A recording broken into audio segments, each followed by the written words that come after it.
Greetings, dear subscribers and casual listeners of my channel. Hogwarts is not just a school, it's a place you want to return to. A place where portraits come alive, secret chambers breathe, where you can fly on a broomstick, learn to brew potions, and befriend creatures you'd never find in the ordinary world. But the older you get, the more you begin to notice this magical fairy tale had quite a few oddities, and sometimes even serious red flags. Today, let's uncover what at Hogwarts was far from perfect, despite how it looked through the eyes of a child. Enjoy the video. Number 1. Dumbledore. The worst thing that ever happened to Hogwarts. When Draco Malfoy's father called Albus Dumbledore the worst of the lot, it sounded like an insult. Back then, Harry and readers were outraged. But now, years later, you realize there was a disturbing grain of truth in those words. Dumbledore's tenure was an era of constant crises, deadly dangers, and baffling decisions. He knew threats loomed over Hogwarts and remained silent. He allowed dangerous artifacts into the school. He let Harry walk into life-threatening situations. For what, a lesson? This wasn't a caring headmaster. This was a strategist, a cold manipulator. And if we're being honest, he placed his mission above the safety of the children. Number 2, many teachers weren't qualified for their jobs. For a school supposedly among the finest in the wizarding world, Hogwarts had a shockingly careless hiring policy. Binns, a ghost, droning through lectures with no interest. Lockhart, a vain fraud who couldn't defend himself. Hagrid, kind-hearted but clueless as a teacher. Trelawney, a questionable seer at best, and even Snape, for all his genius in potions, crossed the line with his cruel treatment of students. It starts to feel like Dumbledore simply didn't care. And strangely, no parents seem to question it. Why? Number 3, Hogwarts needed more parental involvement. I'll tell my father about this. How many times did Draco Malfoy say that? As kids, we took it as whining from a spoiled brat. But now it sounds more like a reasonable reaction. Wizarding parents were shockingly indifferent. A troll attack, a secret chamber with a monster, a deadly tournament, all brushed off as part of school life. If more students like Draco had spoken up to their parents, and if those parents had intervened, Hogwarts might have been safer. But instead, the school lived in chaos, and everyone just accepted it. Number 4, the house system was biased. The houses, a lovely idea, in theory. You're sorted by your core traits, as if the sorting hat sees your soul, but in reality? Slytherin was branded the house of future Death Eaters. Even if you meant no harm, everyone looked at you with suspicion. Hufflepuff, the losers, Ravenclaw, arrogant know-it-alls. Only Gryffindor basked in glory. This wasn't a values-based community. It was a role assigned from day one, and breaking out of it? Nearly impossible. Number 5. The point system was unfair. At first glance, the House Cup seems fun. Students behave, earn points, compete. But look closer, and the illusion crumbles. Remember the ending of Philosopher's Stone? Dumbledore just added last-minute points to Gryffindor and handed them the win, just like that. Meanwhile, Snape regularly deducted points from students he didn't like. This wasn't a system, it was theatre. Points meant nothing if teachers could give or take them on a whim, and the students knew it. Number 6. Hiring a squib as caretaker was cruel. Argus Filch, a squib, born to a magical family but with no magic of his own. And he was put in charge of maintaining a school where magic literally lived in the walls. He couldn't use spells to clean or repair furniture. He roamed endless corridors on foot, chasing children who wielded the power he only dreamed of. He was so desperate he signed up for quick spell courses. It's hard to imagine a more painful job, a daily reminder that he didn't belong in this world. Number 7. The Ministry's interference actually made sense. When Umbridge came to Hogwarts, it felt like pure evil. The Ministry taking control, Dumbledore being sidelined, students living in fear. But Forget Umbridge for a moment. It wasn't the idea of oversight kind of logical? A school where kids nearly die every year, where teachers are hired because someone had to do it, where the headmaster hides the truth from everyone. Wasn't a government inspection long overdue? Yes, the execution was horrible, but the intention wasn't completely wrong. Number 8. Dangerous school. Sports were never questioned. Quidditch was thrilling, fast, dangerous. It was the pride of Hogwarts and the perfect excuse to ignore every safety regulation imaginable. First years were forbidden to have brooms, but in Sorcerer's Stone, Harry was made Seeker after one flying lesson. In his very first match, Professor Quirrell cursed his broom. He nearly fell to his death. Later, in Chamber of Secrets, a rogue bludger broke his arm mid-game. Lockhart tried to fix it. Instead, he removed all the bones. Harry spent the night regrowing his arm in the hospital wing. No investigation, no rule changes, just another Saturday at school. And yet, parents said nothing. Professors cheered from the stands. Madam Hooch, the flying instructor, vanished for most of the series. "You're a natural," McGonagall said, beaming with pride. But natural or not, students were thrown into the sky on wooden sticks, with enchanted cannonballs trying to knock them unconscious. There were no helmets, no harnesses, no nets. The game ended only when the Seeker caught the snitch, which meant it could last for hours. And if you fell, you hoped Madame Pomfrey was free. Quidditch wasn't a sport. It was state-sanctioned chaos disguised as tradition. Number 9. The moving stairs and trick doors were a nightmare. There were 142 staircases in Hogwarts, some wide, some narrow, some that vanished under your feet, and some that moved just because they felt like it. In Sorcerer's Stone, rolling rights, the trouble was they kept shifting. At first, it felt magical, alive, but think again. What kind of school makes its architecture a guessing game? Imagine rushing to a Transfiguration final only to have the stairs carry you 3 floors off course. No warning, no logic. Just the castle playing tricks on children with deadlines. One night, Harry, Ron, Hermione, and Neville stepped on the wrong staircase. It led them to the forbidden 3rd-floor corridor. Behind the locked door was Fluffy, a massive, 3-headed dog that nearly tore them apart. They didn't break rules, they followed Hogwarts design. The castle itself delivered them to danger, and no one fixed it. No signs, no safety spells, not even a map unless you stole the Marauders map, created by pranksters, not professors. The moving staircases weren't charming, they were chaos disguised as enchantment. Hogwarts didn't just confuse students, it endangered them. On purpose. Number 10. The Forbidden Forest was a terrible idea from the start. They called it the Forbidden Forest for a reason. Acromantulas, werewolves, centaurs with no patience for children. And yet, in Sorcerer's Stone, first-year students were marched into it in the dead of night as punishment. "There's something in there that's killing unicorns," Hagrid said solemnly, holding a lantern. Then he handed Fang, a cowardly boarhound, to Neville and sent him into the darkness. What kind of school punishes 11-year-olds by asking them to track a deadly predator under the trees? Harry saw a hooded figure drinking unicorn blood. Draco screamed, Neville froze, and the staff just called it detention. Even later, when the danger was obvious, the forest remained part of the curriculum. In Chamber of Secrets, Harry and Ron followed the spiders deep into the woods and met Aragog, a talking spider the size of a car. "I do not deny that my offspring are dangerous," Aragog told them. "They barely escaped with their lives. The forest was teeming with threats, and still, students wandered near its edges every year. Hogwarts didn't just ignore the danger, it leaned into it, wrapped it in mystery and tradition, but mystery isn't armor. And sending children into the jaws of monsters was never magical. It was madness. Number 11, the portraits knew too much. The portraits blinked, they shifted, they whispered. Students at Hogwarts were never truly alone.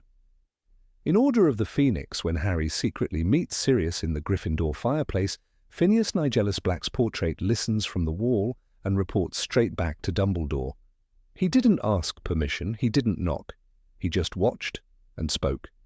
These paintings weren't decorations, they were informants. And Hogwarts was covered in them. Hallways, offices, dormitories. Even the headmaster's private quarters were full of eyes that could think, speak, and vanish through portrait frames to other rooms. It wasn't just about spying, it was about trust. Imagine students discussing personal fears, secrets, or heartbreak. Around every corner, someone like the fat lady or Sir Cadogan might be pretending to nap while hearing everything. Dumbledore once said, "I have eyes and ears everywhere at Hogwarts," and he meant it. But why was that normal? Why did no one question a surveillance system that didn't blink, didn't sleep, and answered only to the headmaster? In a place that taught young witches and wizards to value independence and identity, privacy was an illusion wrapped in a gilded frame. Number 12. Food and hygiene were glossed over. The great hall shimmered with magic. Golden platters appeared out of nowhere, spilling over with roast beef, mashed potatoes, treacle tart, and pumpkin juice. For 11-year-olds, it was a dream. But not once in 7 books did anyone mention vegetables, no balanced meals, no nutrition plans. No one ever said, "Eat your greens." Instead, Fred and George stuffed their faces with cakes, Ron piled his plate with sausages, and Dumbledore clapped cheerfully at the spectacle. The food was delicious, but also dangerously indulgent. Behind it all were house elves, unseen and unthanked, preparing meals for hundreds. Was anyone checking for allergies? Did anyone know what a balanced diet meant? Hygiene was an even bigger mystery. We saw one prefect's bathroom in Goblet of Fire. It was elegant, spacious, meant for champions. But what about the rest of the students? Were there showers in the dormitories? Did anyone ever mention brushing their teeth? Hermione packed books and quills, but never soap or shampoo. In a castle full of secret chambers, it seems the bathrooms were just as hidden. And laundry? Never explained. Robes were always spotless, even after battles and forest chases. Maybe magic handled it, or maybe no one wanted to talk about what happened when teenage wizards started to smell. Number 13. Magical creatures lived way too close to students. The Whomping Willow didn't just rustle in the wind, it struck with lethal force, it shattered bones and smashed carriages. In the Chamber of Secrets, Ron and Harry crashed the flying car into it. The tree responds by nearly killing them. Not a trap in the Forbidden Forest. No, it stood right there on school grounds, near dormitories, near children, and no barrier kept it away from wandering students. "It's a very valuable tree," Professor Snape hissed, as if that explained why a killer plant was rooted beside a boarding school.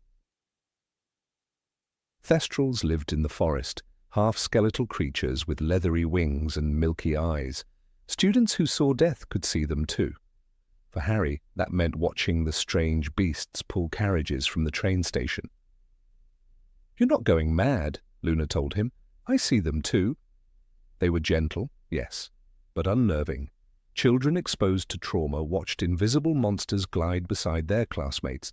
No explanation, no warning, just another magical feature. Hogwarts embraced danger with a shrug. Then there was Hagrid, a lovable giant with a disastrous blind spot for creature safety. He raised a baby dragon named Norbert in his wooden cabin, let students feed it, handled it like a teething puppy. Later, he introduced the class to blast-ended Scroots, exploding, stinging hybrids with no known biology. In the Goblet of Fire, even Hermione muttered, "These things could kill you."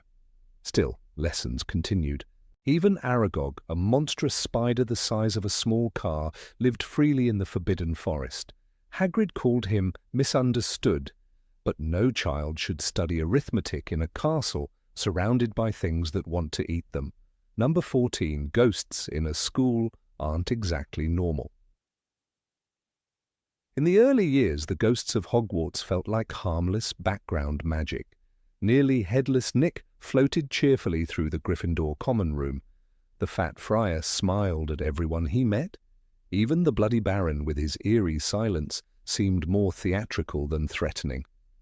But as you grow older and look back, you realize just how disturbing it is that a school full of children is haunted by actual dead people, not illusions, not enchanted projections. Real souls bound to the place of their death, forever drifting among students who barely understand life, let alone death. Take the Grey Lady, for instance, the ghost of Helena Ravenclaw. In Deathly Hallows, she reveals her own tragic story to Harry. "I stole the diadem from my mother," she confesses. Her mother was Rowena Ravenclaw, one of the school's founders. Helena fled, only to be tracked down by the Bloody Baron, who had loved her. When she refused to return with him, he killed her, the book says. And then, overcome with guilt, the Baron killed himself. These aren't whimsical fairy tales. These are violent deaths, murders, suicides, and both souls are now permanent fixtures in the same halls where 11-year-olds eat pumpkin pasties and learn levitation charms. No one seems to question it. No parent writes a letter, no student protests. But imagine being a first year, fresh from the Muggle world, only to find yourself sharing corridors with a ghost who carries the emotional residue of being stabbed to death. Ghosts don't move on for a reason. They are stuck, haunted by regrets, tethered to trauma. Why does Hogwarts act like this is normal? Why do teachers pretend it's charming rather than unsettling? Even Dumbledore, who often speaks in riddles and kindness, gives little thought to the emotional weight these spirits carry. "You think the dead we loved ever truly leave us?" he tells Harry, in Prisoner of Azkaban. It's a beautiful sentiment until you realize that at Hogwarts, the dead don't just linger in memory, they actually wander the corridors, moaning Myrtle, crying in the girls' bathroom, Nick, obsessed with his botched beheading. The very walls of the school echo with unfinished stories. For a place meant to inspire wonder, Hogwarts carries a heavy silence most students learn to ignore. Number 15, only Gryffindors ever got the glory. At first glance, the glittering victories of Gryffindor House seem like the natural outcome of heroic behavior. After all, Harry Potter, Ron Weasley, and Hermione Granger repeatedly risked their lives for the good of the wizarding world. Yet as the reader grows older, rereading the series with a more mature gaze, an uncomfortable realization sets in. There is something oddly unbalanced in how Hogwarts rewards bravery. Gryffindor is not merely presented as a house of heroes, it becomes the only house that is permitted to win, to be remembered, and to shine. Even moments of genuine courage, sacrifice, and morality shown by students from other houses are sidelined or quietly forgotten. The problem lies not with Gryffindor's glory, but with the silence that follows the valor of others. Take, for instance, the ending of Harry Potter and the Philosopher's Stone. The House Cup is already in the hands of Slytherin when Dumbledore dramatically overturns the entire result. Points are awarded to Ron for playing wizard's chess, to Hermione for cleverness, and to Harry for sheer nerve. Then at the last moment, Neville receives 10 points for standing up to his friends, which tips the scale in Gryffindor's favor. The hall erupts, Gryffindor wins, but the timing is too perfect, the balance too carefully staged. No other house receives recognition. The implication is clear: bravery that aligns with Gryffindor's values is the only bravery that counts. It sets a precedent for the rest of the series. The phenomenon repeats in the Chamber of Secrets, where the school is saved once more, again, by Gryffindor students. Harry fights a basilisk, destroys the diary of Tom Riddle, and brings Ginny Weasley back from the grip of evil. No one denies the gravity of this achievement, yet the framing leaves little space for anyone else. While Lockhart's self-centered cowardice provides comic relief, and Dumbledore gives a nod to Fawkes and the Sorting Hat, the narrative doesn't extend praise to any students outside the trio. Even the petrified students like Hermione, Colin Creevey, and Penelope Clearwater are not central enough to the moment to share in the aftermath. It becomes another celebration of Gryffindor resilience, while others fade quietly back into the scenery. In The Prisoner of Azkaban, the plot shifts from the basilisk to time travel and werewolves, but the pattern remains. Hermione is crucial in saving Sirius Black and Buckbeak, with Harry flying on a hippogriff and casting a powerful Patronus. Again, Gryffindors steal the scene. What about the role of Professor Lupin, a former Gryffindor, yes, but a teacher rather than a student, who risked his job by helping students learn real defense? Or Severus Snape, who, despite his bitterness, tries to protect them from Sirius and later from a werewolf?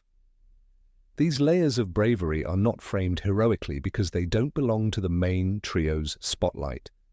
Other houses and characters orbit the heroes but never challenge the gravitational pull of Gryffindor's narrative dominance.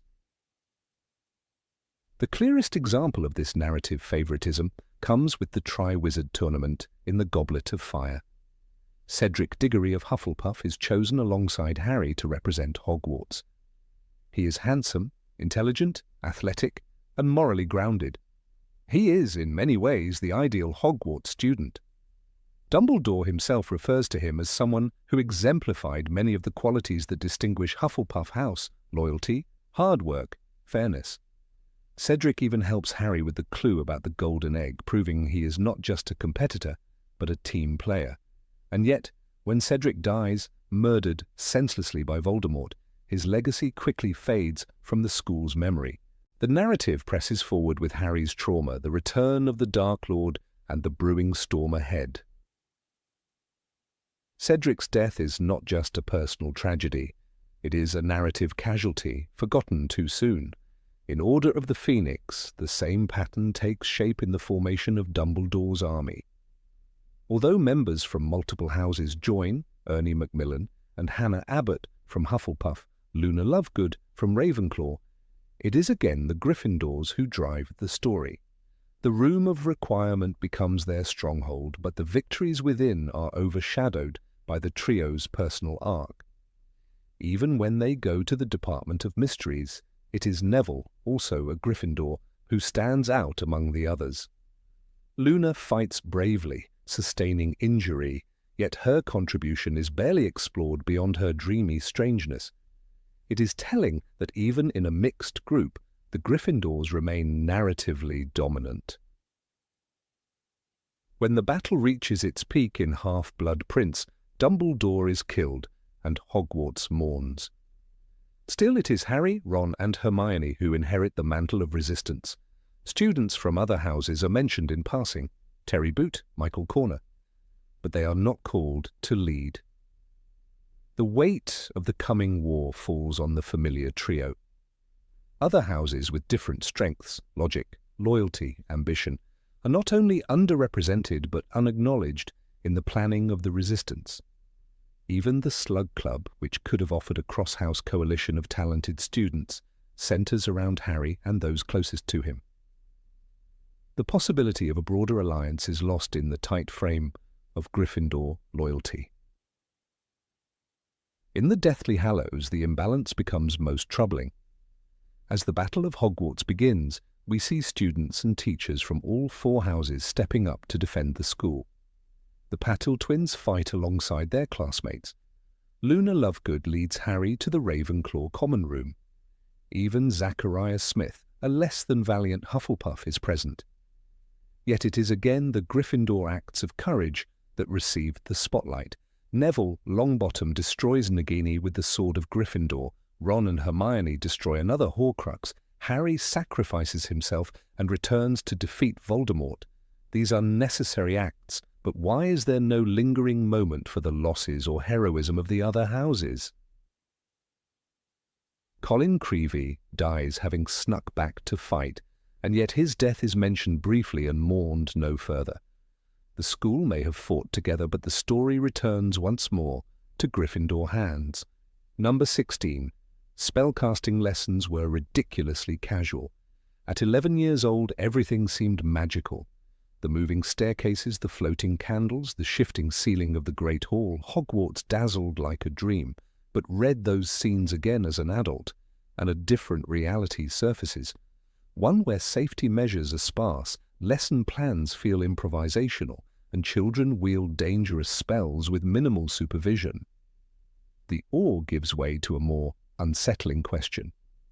Were these children ever really taught magic properly? Take the levitation charm, Wingardium Leviosa.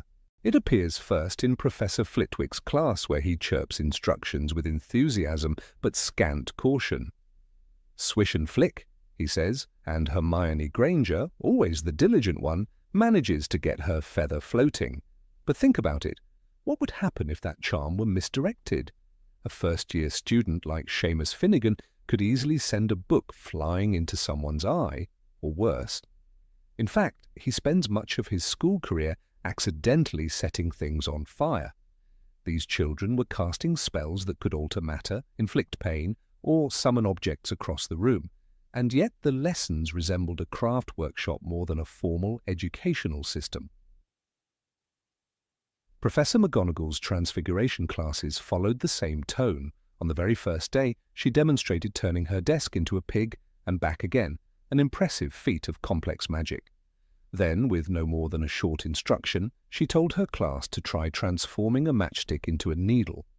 There was little discussion of magical theory, the consequences of miscasting, or how transfiguring something living might pose ethical or biological risks. It was all trial, error, and luck. Ron Weasley turned his into something silvery, but still wooden. Seamus's exploded, again. One might argue that Hogwarts was simply a product of its time, that perhaps magical education in Britain was traditionally less formalized. But compare it with the careful structure of Muggle schools, safety drills, step-by-step science procedures, lab goggles, and the contrast is absurd. Magic, after all, isn't benign. A single misfired hex could scar a student for life. In fact, it's exactly what happened in Gilderoy Lockhart's ill-fated dueling club. He brought students together with the grand idea of teaching self-defense, but left them with chaos. Draco Malfoy conjured a snake against Harry. Lockhart, attempting to banish it, only flung it into the air. Harry had to calm it down using Parseltongue. No adult stepped in fast enough. And yet perhaps the most shocking aspect of magical education at Hogwarts is how many spells students learned not from their professors, but from each other. The Marauders, James Potter, Sirius Black, Remus Lupin, and Peter Pettigrew created the Marauders map as teenagers, learning complex charm work like homunculus and location-tracking spells on their own. Fred and George Weasley invented portable swamp magic. Hermione mastered Protean charms, a spell so complex it was considered NEWT level by herself in 5th year. These are not isolated cases, they form a pattern. The best education at Hogwarts happened in the shadows, in the common rooms, in forbidden corridors. In their 4th year, students watched in horror as Barty Crouch Jr., disguised as Professor Moody, demonstrated the unforgivable curses. He subjected a spider to the Cruciatus curse right before their eyes. Pain. You don't need thumbscrews or knives to torture someone if you can perform the Cruciatus curse. That one was very popular once too, he said with cold detachment. That this lesson was allowed, even applauded by Dumbledore as part of a real-world education, says much about how Hogwarts handled trauma. Students left the class visibly shaken. Neville Longbottom, whose parents were victims of that very curse, sat silently, white-faced, with no counsellor in sight. No one explained the legal consequences of magic gone wrong. There were no lectures on the Statute of Secrecy until someone nearly broke it. After Harry accidentally inflated his Aunt Marge in his 3rd year, Cornelius Fudge dismissed it with a chuckle. "We don't send people to Azkaban just for blowing up their aunts," he said, despite the ministry's normally strict policy. The law was taught not in classrooms, but in crises. It seemed the entire wizarding world operated on a principle of improvisation, with Hogwarts as its chaotic cradle. Even the professors seemed to teach as they pleased. Take Hagrid, who in his first Care of Magical Creatures lesson brought out a hippogriff, a proud and potentially lethal creature. "You've got to approach him with respect," he said. Yet one wrong movement from Draco Malfoy led to Buckbeak attacking him, and Hagrid's teaching privileges were suspended. But how did such a dangerous creature become lesson number 1? There were no protective barriers, no fail-safes, just raw trust in the magical bond between beast and child. The Forbidden Forest itself stands as a monument to Hogwarts' bewildering policies. Teachers constantly warned students to stay away. "The forest is out of bounds to all students," McGonagall had said firmly. Yet in their first year, Harry, Hermione, Neville and Draco were sent into that very forest at night as punishment for being out of bed. There they encountered centaurs, a dead unicorn, and something drinking its blood. This wasn't detention, it was trauma dressed as discipline. Defense against the dark arts, arguably the most vital subject in a dangerous world, was cursed with instability. Every year brought a new teacher with a new agenda. Some were incompetent, like Quirrell with his stammer and hidden parasitic master. Others were dangerous, like Lockhart with his penchant for memory charms, or Umbridge with her sadistic punishments. There was never a consistent syllabus, no framework for cumulative learning. Harry learned more from Lupin in a few private sessions than from most professors over multiple years. He mastered the Patronus charm, extraordinary magic, through persistence and fear, not through structured instruction. Magical theory was barely touched upon in most classes. The standard book of spells is mentioned often, but students are rarely shown deeply engaging with it. Arithmancy, runes, and ancient magic are electives, often dismissed as dull or too difficult. But who teaches magical ethics? Who explains why you should or shouldn't use a certain charm? Horace Slughorn prized students who could mix a perfect draught of living death, but never taught them why you might not want to. No one discussed addiction to potions, overuse of love charms, or the magical equivalent of substance abuse. Number 17, one school nurse for hundreds of students?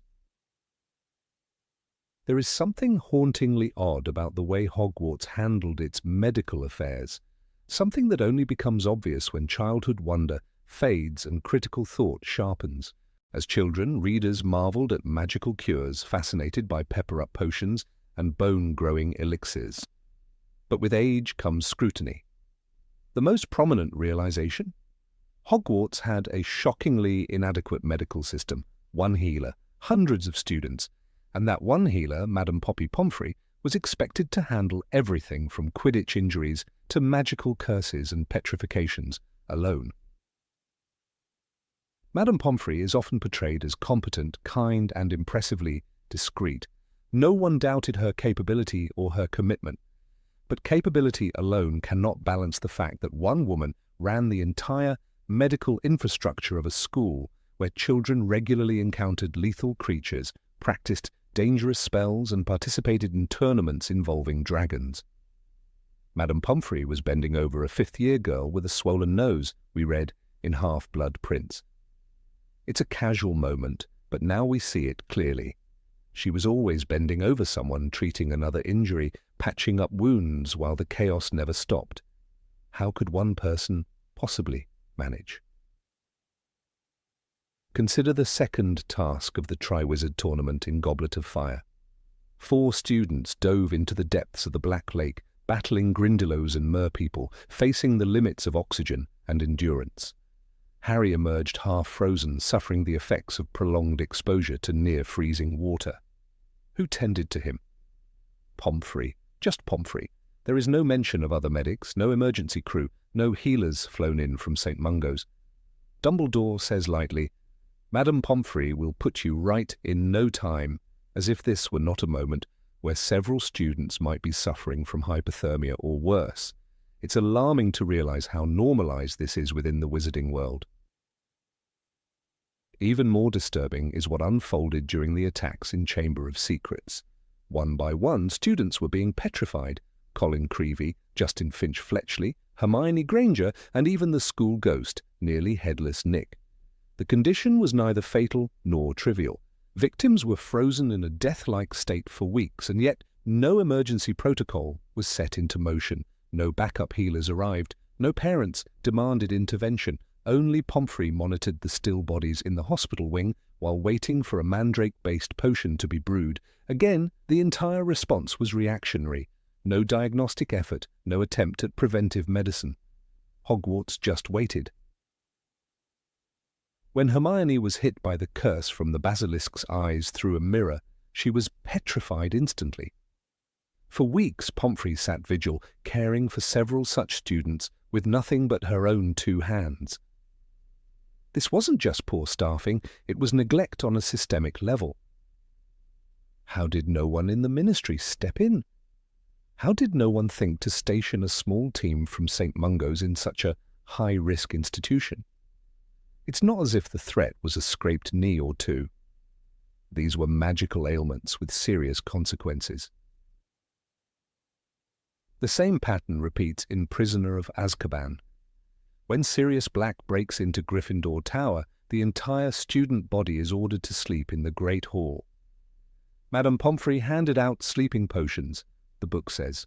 Again, a single woman entrusted with the medical care of hundreds, doling out potentially dangerous drafts with no help.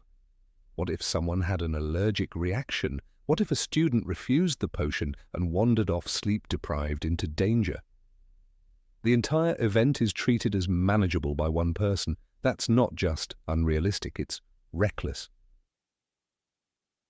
Then there's the deeply unsettling night in Order of the Phoenix, when students from Dumbledore's army suffer injuries during secret defense against the dark arts meetings. After being cursed, bruised, and hexed in various ways, they are quietly healed by Pomfrey, who never asks questions.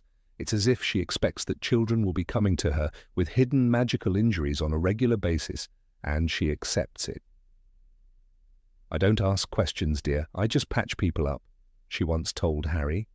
A noble sentiment, but also one that reveals how much burden she silently carried alone. One might argue that magic compensates for the lack of staff, that perhaps a single healer, aided by advanced magical tools and knowledge, can do the work of 10 muggle doctors, but even the magical world has its limits. Regrowing bones, as Harry experienced in Chamber of Secrets, takes overnight agony. "You're in for a rough night," Pomfrey warned him before giving him the Skeely Grow. The potion was terrible to consume, and the pain of regrowth immense. That kind of treatment should come with additional monitoring, but again, just Pomfrey, checking in on him occasionally, while attending to her other patients. And what of psychological trauma? After Cedric Diggory's death in Goblet of Fire, there was no mention of grief counsellors, no staff assigned to support the students emotionally. Harry suffered nightmares, guilt, and isolation. Pomfrey was there when needed, of course, but she was a physical healer. Hogwarts seemed to have no designated mental health professionals.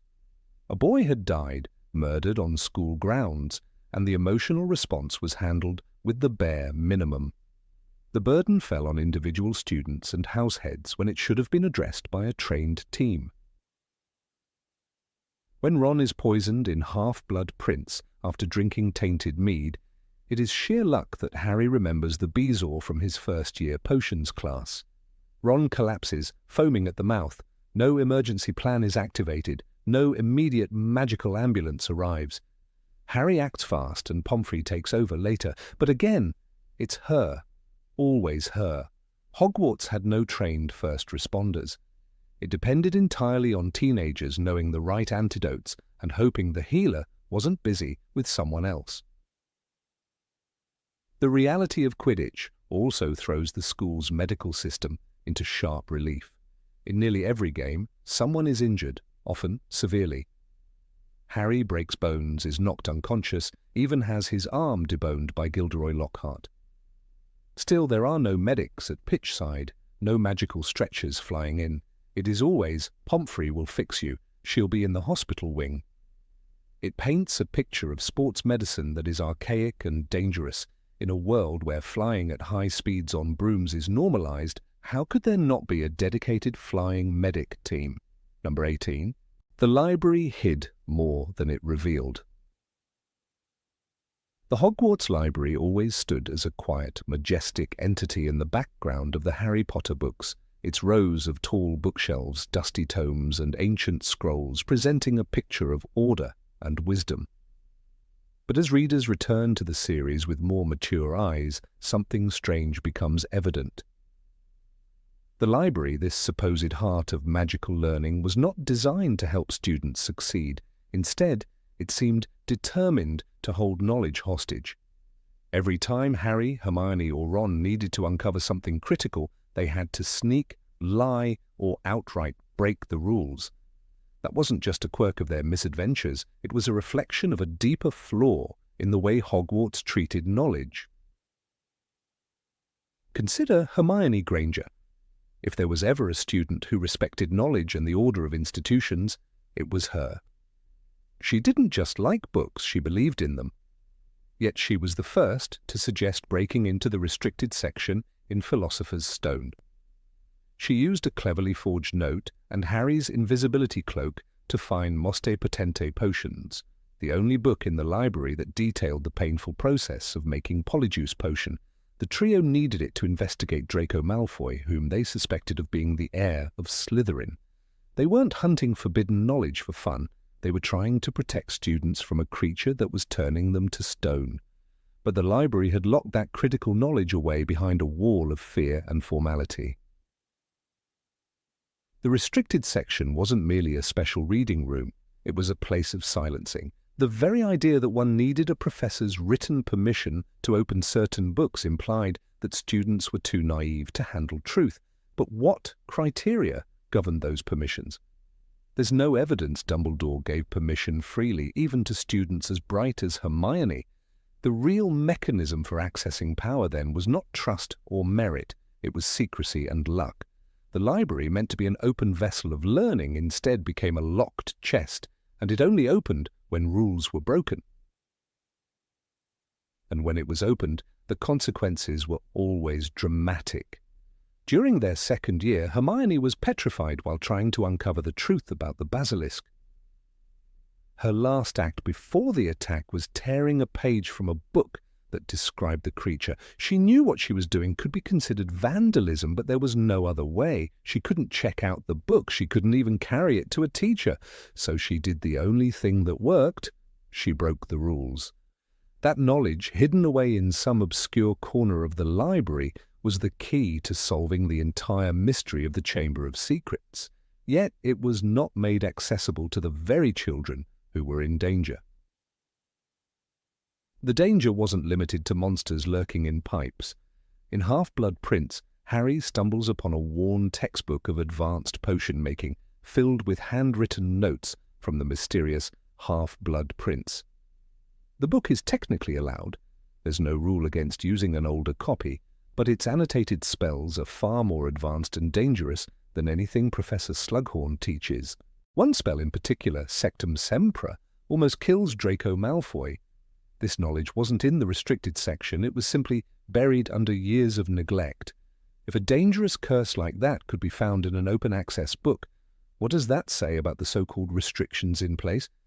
They were not about safety, they were about control, and that control was deeply inconsistent. Even magical cataloguing was suspect. The Hogwarts library had no visible system of organization. Students were constantly looking through books or searching the stacks. The books didn't seem to be ordered by subject, author, or date. There was no mention of a magical Dewey Decimal System. Madame Pince, the librarian, acted more like a gatekeeper than a guide. Her presence was not comforting. She hovered, she scolded, she punished students for touching books the wrong way, or for even being too loud in thought.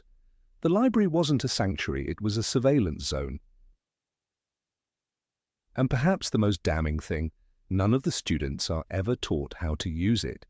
There's no library orientation day, no course on magical research, no mention of how to request materials or even how to use enchanted indexes.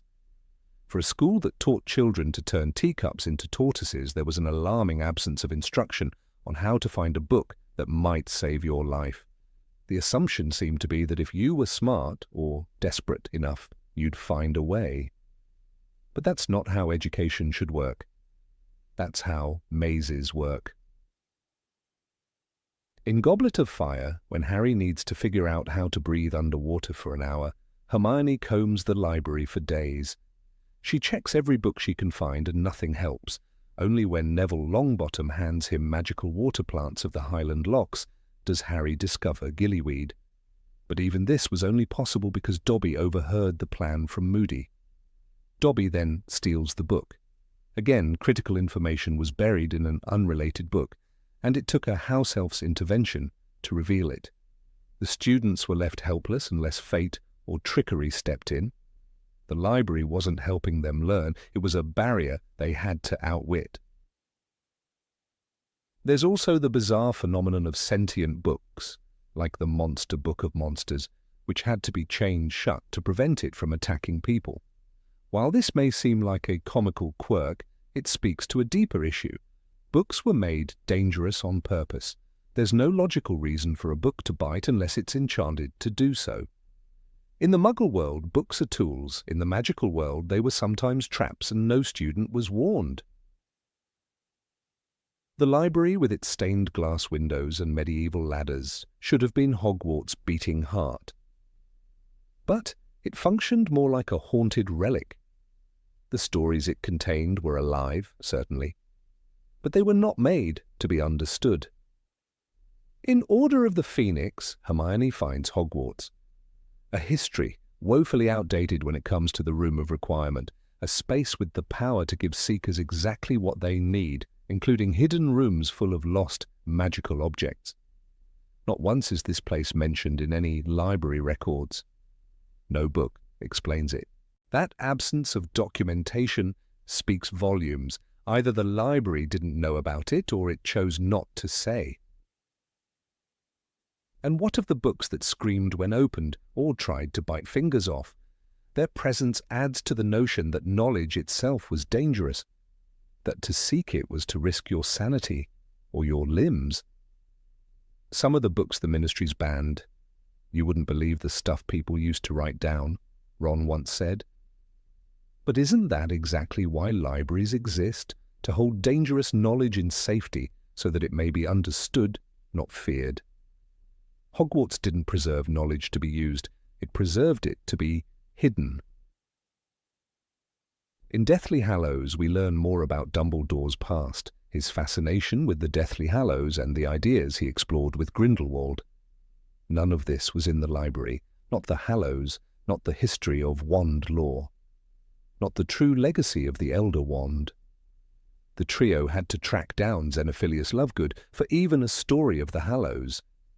Why hadn't Dumbledore left behind records? Why weren't the most powerful magical items in history part of any textbook?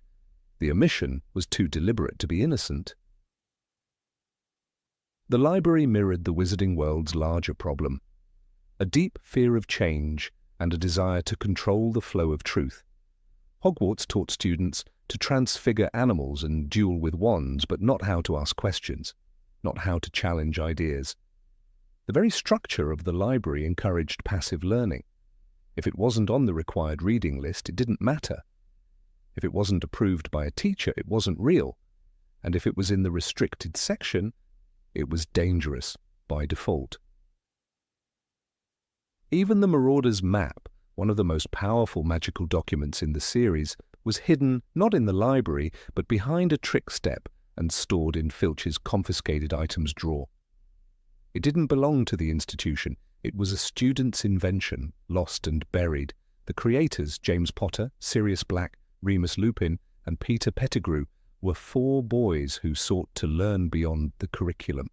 They made something that showed more truth than any book in the library, and it had to be hidden. This secrecy wasn't just inconvenient, it was deadly. In Philosopher's Stone, Hermione remarks, "I checked this out weeks ago for a bit of light reading," as she pulls out theories of transubstantial transfiguration. She's laughed at, but it's that same curiosity, that willingness to read beyond the basics, that saves them again and again. The library didn't reward that curiosity, it punished it. Even Madame Pince scowled at students who stayed too long or looked too eager. It wasn't a place for enlightenment, it was a place of quiet obedience. By Half-Blood Prince, the students are so used to the library being unhelpful that Harry no longer even bothers searching for how to destroy Horcruxes. Dumbledore must show him the memories himself. There are no books that explain what a Horcrux really is or how it's made. Even Magic Moste Evil, which barely mentions it, fails to instruct. Knowledge of true evil was deemed too dangerous to teach, even as evil grew stronger by the year. This silence is what made Voldemort possible. He thrived in ignorance. He made his first Horcrux as a child at Hogwarts. He experimented in a school where nobody would teach him how to think critically about power, immortality, or death. The library kept its mouth shut, and that silence echoed for decades.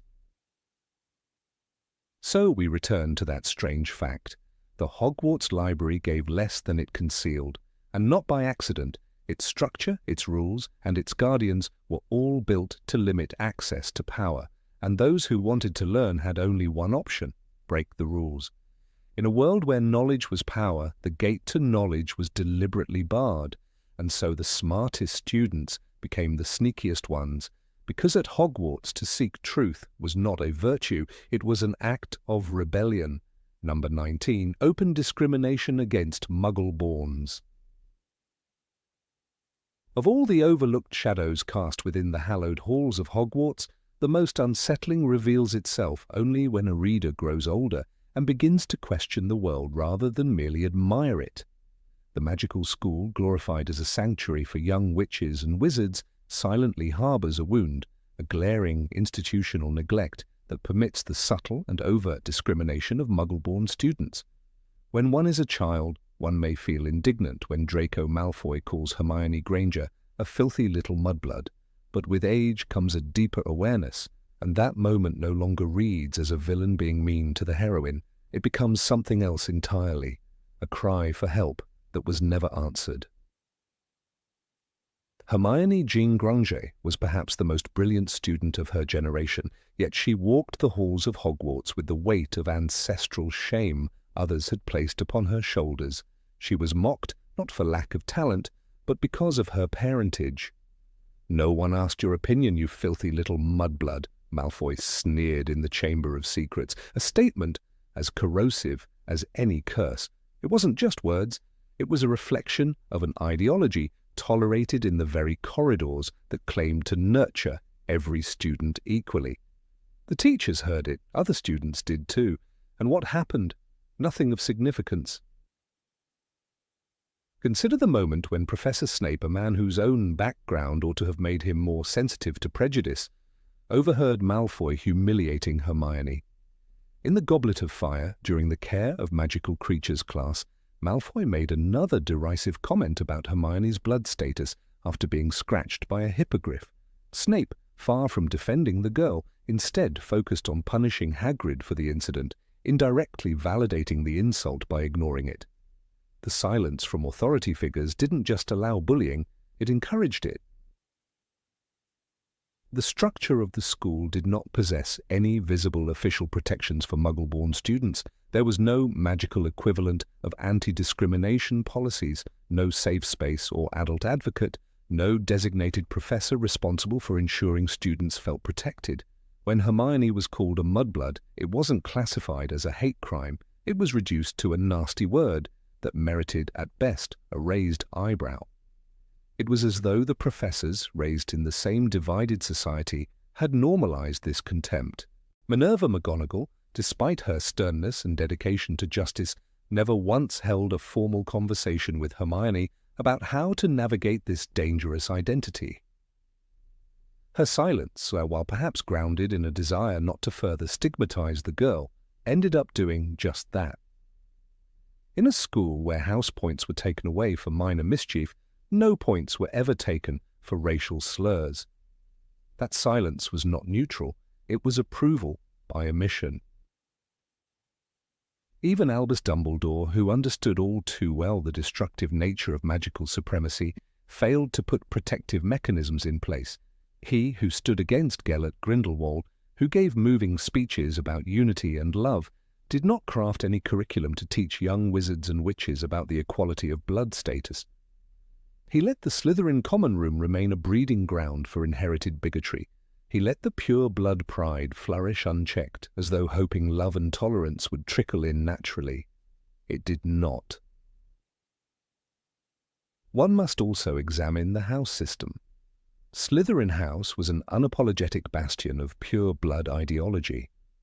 Muggleborns were rarely, if ever, sorted there, not because they lacked ambition or cunning, but because the house had become synonymous with a bloodline. The sorting hat, ancient and wise though it may be, sorted students based on traits, but also on prejudices absorbed over centuries. Muggleborns, sensing the atmosphere, often internalized the idea that Slytherin was not for them. They self-selected out of fear. That fear should have raised questions among the staff, but it didn't. This unspoken segregation extended into friendships and alliances. During the Yule Ball in the Goblet of Fire, Hermione attended with Victor Crumb, a famous Quidditch player, which sparked jeers from Malfoy, not just because of jealousy, but because of her blood. There was no punishment for this. Instead, the laughter echoed, and she was left to defend herself with intellect and poise, traits no 11-year-old should have to summon in order to feel safe at school. Another painful moment unfolded in the Half-Blood Prince, when Slughorn, eager to build his slug club, focused mostly on famous names and talented half-bloods and purebloods. Hermione was reluctantly included, but always as an exception, never the rule. Her inclusion seemed like a charity gesture, a begrudging nod to undeniable brilliance, rather than a celebration of her identity. Slughorn, who should have been a symbol of meritocracy, reinforced the message. Being born to Muggles meant being marked, even when you outshone your peers. Yet the most damning revelation comes not from Malfoy or the students, but from the curriculum itself. The history of magic, taught by Professor Binns, never included any mention of Muggle-born integration into magical society. There were no lessons about the struggles they faced, the historical prejudice, or their contributions. This erasure was as violent as any insult. It made Muggleborns feel as if they had no legacy, no roots in the magical world, when in fact many had shaped it in profound ways. Hermione, for all her intellect, had to discover the truth about the wizarding world on her own. She navigated magical racism, systemic neglect, and social isolation without guidance. She educated herself on house elf liberation, magical law, and ancient spells, but why was she left to do it alone? Why was there no mentor, no counselor, no cultural orientation for Muggleborns to help them transition into this new, often hostile world? And when the Chamber of Secrets was opened and students began being petrified, the whispers quickly turned toward Muggleborns. The heir of Slytherin has returned to purge the school of those unworthy, they said. It wasn't just a horror story. It was a hate crime unfolding within the walls of an institution meant to protect its students. And what did the professors do? They increased security, but never addressed the ideology behind the attacks. The silence continued. The message was clear. The school would defend bodies, but not dignity. Even the ghosts of Hogwarts reflected this prejudice. The Bloody Baron and the Grey Lady, though trapped in death, still looked down upon certain students. Nearly headless Nick, kind though he was, never once stood up against blood discrimination. The social hierarchy transcended life itself, a testament to how deeply ingrained these beliefs were. The Triwizard Tournament brought international eyes upon Hogwarts, and yet, even then, the narrative remained the same. Fleur Delacour and Victor Crumb were praised, Cedric Diggory honoured, but Hermione was never truly included as an equal in these conversations. She remained Harry's friend, rarely a champion of her own, right in the public eye. Her identity as Muggleborn marked her as forever other, regardless of achievements. One cannot forget the scene in Order of the Phoenix, where Dolores Umbridge, an embodiment of the Ministry's twisted ideologies, entered Hogwarts. Her disdain for half-breeds and undesirables was made official policy. She interrogated students, dismissed competent teachers, and left the Muggleborns more vulnerable than ever. And yet the outcry was minimal. The school resisted her methods but did not confront the prejudices she rode in on. Again, no teacher rallied the students in defense of Hermione or others. They opposed tyranny but not the systemic rot it revealed. Even during the formation of Dumbledore's army, a group designed to empower students, there was no explicit mission to fight magical racism. The focus was on learning spells, on preparing for battle. But what about the battles already happening within the hearts and minds of students every day? The opportunity to challenge the ideology of blood supremacy within the group was lost to the excitement of spellcasting. It's telling that the final battle of Hogwarts, as described in the Deathly Hallows, included house elves, centaurs, and students of every blood status fighting together. But this moment of unity was born from crisis, not from institutional reform. The school had to be burned and broken before it became what it claimed to be. Even then, the epilogue offered no hint that policies had changed. We saw children boarding the train, but we didn't see whether the ghosts of discrimination had been exorcised from the classrooms. The Muggle-born students at Hogwarts lived in a silent battle. They had to prove they belonged every day, while their pure-blood peers inherited legacy and comfort. No teacher ever gave them a handbook on how to survive a system not built for them. No spell could protect them from being reduced to a slur. No shield charm could block a tradition of quiet disdain. Reading the books again as an adult leaves a mark. One begins to ask how many other Hermiones were there? How many bright young minds gave up on the magical world because they were told, subtly or directly, that it would never be their home? We remember Hermione because she stayed. But what of those who didn't? In the end, the strangest thing about Hogwarts isn't the moving staircases or talking portraits. It's the fact that in a school full of magic, no one thought to make justice part of the curriculum, and so the true magic was left undone, not in spells or potions, but in the silence that allowed children to believe their blood made them less. Number 20, Hogwarts had zero real security. A giant serpent slithered through the plumbing of a 1,000-year-old castle, paralyzing students in its wake, and yet no one thought to evacuate the school. Not once. The year Tom Riddle's memory used Ginny Weasley to reopen the Chamber of Secrets, Hogwarts became a hunting ground. Filch's cat, Justin Finch Fletchley, nearly headless Nick, Hermione Granger, all victims of a creature whose very gaze could kill. Dumbledore, wise and compassionate as he was, never considered sending the children home. Instead, he allowed the school to carry on, business as usual, until finally Hagrid was sent to Azkaban and Dumbledore himself removed, but not for failing to protect the children, for knowing too much.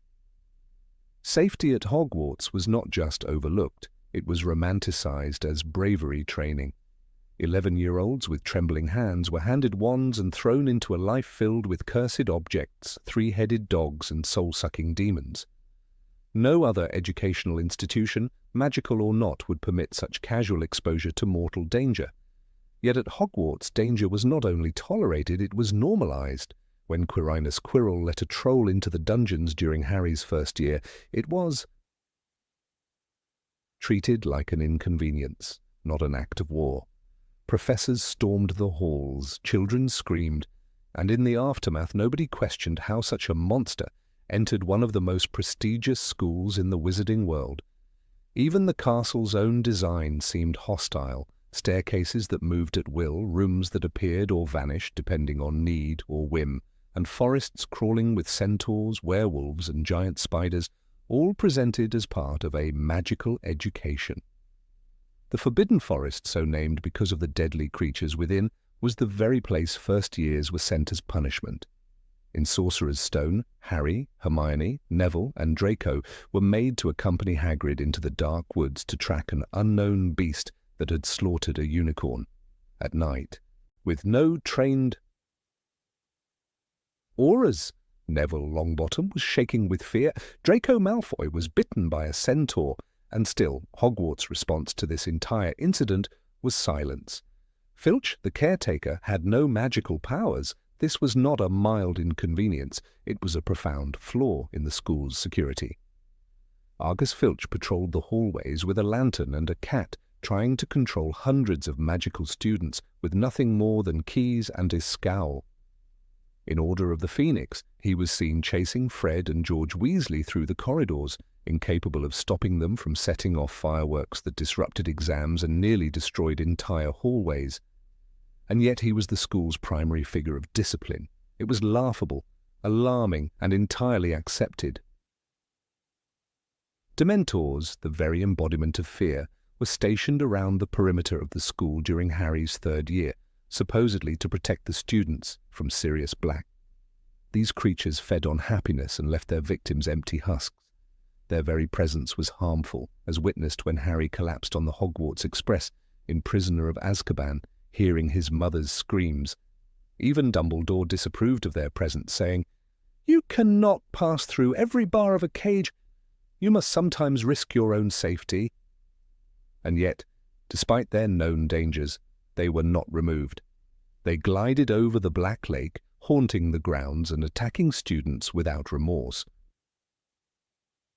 The Triwizard Tournament was a catastrophe disguised as a tradition. Harry was entered against his will into a deadly competition designed for adult wizards. The first task involved dragons. Creatures so dangerous they were normally confined to remote reserves under strict supervision. The second task involved prolonged underwater exposure among merfolk and grindylows with only a magical plant to provide temporary gills. The third task was a hedge maze filled with psychological manipulation and magical traps. At the end of it, Cedric Diggory died. Voldemort returned. And what was the Ministry's immediate reaction? Denial. Each year brought new threats. In Goblet of Fire, Barty Crouch Jr. disguised himself as Alastair Moody using Polyjuice Potion. For an entire school year, a Death Eater taught defense against the dark arts. He manipulated students, placed Harry in mortal danger, and brewed complex potions undetected. No teacher noticed. No magical scan was done to confirm Moody's identity. The imposter wasn't exposed until the damage was irreversible. A student had died. Voldemort had returned. And the world was left to pick up the pieces, while Hogwarts remained standing, immune to blame. There was no formal medical emergency system. Madame Pomfrey was competent, no doubt, but she was alone. When Katie Bell touched a cursed necklace in Half-Blood Prince, she was thrown into the air and left convulsing on the ground. Her friends could only watch in horror. There was no emergency team, no rapid response, no magical ambulance. She was sent to St. Mungo's, but the delay was critical. In any normal school, this would have triggered an investigation. At Hogwarts, it was a footnote. The Room of Requirement, a secret space that could become anything, remained undiscovered by staff for centuries. Students used it to hide dangerous objects, practice spells in secret, and later to resist the very regime that had overtaken their school. In Deathly Hallows, the room became a sanctuary for Dumbledore's army. It hid dozens of students from Carrows, the Death Eater professors, who tortured children for fun. A school where students needed to form a resistance to survive cannot be called safe. It is a battlefield. Speaking of the Carrows, Hogwarts was literally handed over to Death Eaters in the final year. Children were tortured for disobedience, and some went missing altogether. Neville Longbottom was beaten so frequently that his face remained swollen for days. There were no parents to contact, no magical oversight committee, no rebellion from the staff. McGonagall did her best in secret, but her hands were tied. Snape, the headmaster, pretended to lead while walking a line between loyalty and deception. But the real victims were the students, held hostage in a place that once promised them magic, not misery. And even before that, in Order of the Phoenix, Dolores Umbridge essentially turned the school into a totalitarian state. The walls were lined with decrees. Students were forbidden from speaking freely. Punishments included quills that etched words into flesh. When Harry was forced to write, "I must not tell lies," the phrase appeared in blood on the back of his hand. This was not discipline, It was abuse. Dumbledore's absence during this time was deliberate, but the students suffered nonetheless. No protection, no intervention, no justice. The Chamber of Secrets remained unknown to the staff for centuries. Only a handful of people ever knew its location, and yet it contained one of the most dangerous magical creatures in existence. When Ginny Weasley disappeared, the castle was sealed, but again, no evacuation, no auras swarmed the grounds, just children still sleeping in beds below the floors of a beast that could kill with a glance. And who saved the day? Harry, a 12-year-old boy with no formal training, guided by nothing but courage and sheer desperation. Even in less dramatic moments, Hogwarts failed its students. Fred and George Weasley created an entire line of joke products, some of which were dangerous, and tested them on classmates. In Half-Blood Prince, they ran a booming business right under the staff's noses. The products included fever fudge that caused uncontrollable nosebleeds and skiving snack boxes that mimicked illness. It was all in good fun until someone got hurt. But again, no oversight, no regulation. The school was a jungle, and the students were left to fend for themselves. Sirius Black escaped Azkaban, a fact known to the Ministry and the school. And yet students continued to roam the halls unsupervised. Harry wandered with the Marauder's map, a magical document that showed the entire layout of the school and its inhabitants. A student had access to this, not the staff. Harry knew more about who was in the castle than Filch, Snape, or even Dumbledore. That map should have been confiscated, studied, used for protection. Instead, it became a toy in the hands of children. During the Battle of Hogwarts, students were again placed in the center of violence.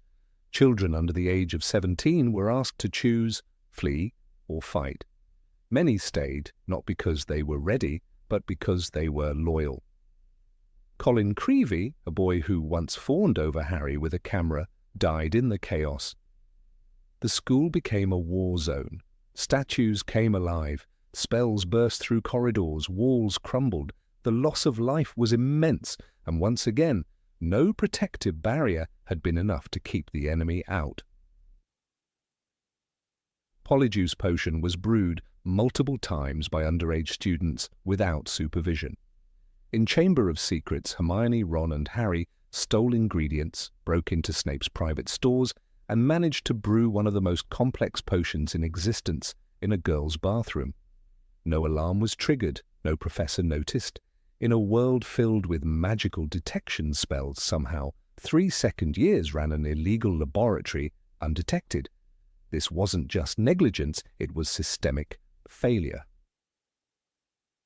The school's founder, Salazar Slytherin, left behind a monster, a secret chamber, and a legacy of pure-blood supremacy. This foundation was never addressed, never dismantled. House divisions were encouraged. Slytherin was known for producing dark wizards, and yet no reformation was ever attempted.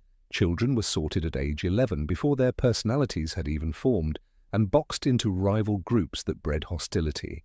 Safety is not just about physical danger, it's also psychological. Hogwarts failed at both. In Half-Blood Prince, Draco Malfoy used the Room of Requirement to repair a vanishing cabinet, an object capable of creating a portal into the school. Through this portal, Death Eaters entered Hogwarts. They didn't storm the gates, they didn't fight through charms, they appeared within the very heart of the castle. Albus Dumbledore died that night. Snape murdered him on the Astronomy Tower. And once again, no one had seen it coming. Not the teachers, not the portraits, not the ghosts. The school's security was quite literally non-existent. Year after year, children were placed in danger. Year after year, the castle stood unchanged. Yes, Hogwarts was a place of wonder, a sanctuary for the lonely, a refuge for the gifted. But it was also a breeding ground for risk, a crucible of chaos masquerading as a school. The fact that more students didn't die is not a testament to its safety. It is a miracle. The true magic of Hogwarts wasn't in its portraits or staircases. It was in the children's ability to survive. Number 21, life skills. What life skills? The thought often goes unnoticed in childhood readings of the Harry Potter series, lost beneath the grand sweep of spells, dragons and magical duels. But upon rereading the books as an adult, a peculiar detail stands out with unnerving clarity. In a castle where students spend 7 years away from home, there is no mention of home economics, no class on how to cook, clean, mend robes, or care for one's own body and living space. The omission grows more puzzling the longer one dwells on it. Hogwarts is a place of rigorous magical instruction, defense against the dark arts, transfiguration, charms, potions, but nowhere in the castle curriculum is there room for the simple human necessities of life. The castle is staffed, of course, by an invisible army of house elves, beings who cook the meals, clean the floors, do the laundry, and polish the silver. But for all the emphasis the wizarding world places on independence, bravery, and self-reliancy, it seems to foster an odd kind of dependence in its youth. How, one wonders, did Harry learn to live on his own after Hogwarts? How did Hermione Granger, the most academically brilliant student in her year, learn to boil rice without a wand? Would Ron Weasley, who struggled with his tie and dressing robes, be trusted to sort his socks without magic? The questions become even sharper when we recall that Hogwarts students begin their education at the age of 11, a time when many Muggle children are just starting to learn how to help around the house, while their Muggle peers might be learning how to scramble eggs or sew a button. Young witches and wizards are learning levitation charms and how to bottle fame. And yet, for all their magical aptitude, they are still children, still subject to the same human needs as any other growing adolescent. They get hungry, their clothes get dirty, they keep pets, and yet no part of their education addresses these things. One might expect that first-year students would be given some kind of orientation, a brief guide, perhaps, to life at Hogwarts without parents, a list of rules on cleanliness, a tutorial on sharing common spaces, some magical equivalent of a laundry schedule. But nothing of the sort is ever mentioned. In the Philosopher's Stone, we see Harry dive headfirst into the strange new world with no guidance at all. He has never lived communally, never shared a room, and yet by the end of the train ride he is being swept into Gryffindor Tower, left to figure out on his own how to survive in a dormitory of snoring 11-year-old boys. The meals at Hogwarts are a wonder, of course. Platters of roast beef, mountains of mashed potatoes, treacle tart, pumpkin juice, all conjured seemingly out of thin air. But by the time we reach the Goblet of Fire, we discover the truth. There's a kind of magic that's really just good cooking, Hermione tells us, speaking of the house elves. They work in the kitchens, and they're the ones who prepare all the food. The food is not created by magic. It is cooked, traditionally, and served by a silent class of invisible workers, which raises the question what happens when they are unavailable. In the Chamber of Secrets, the school nearly shuts down due to the attacks. Students are confined to their common rooms.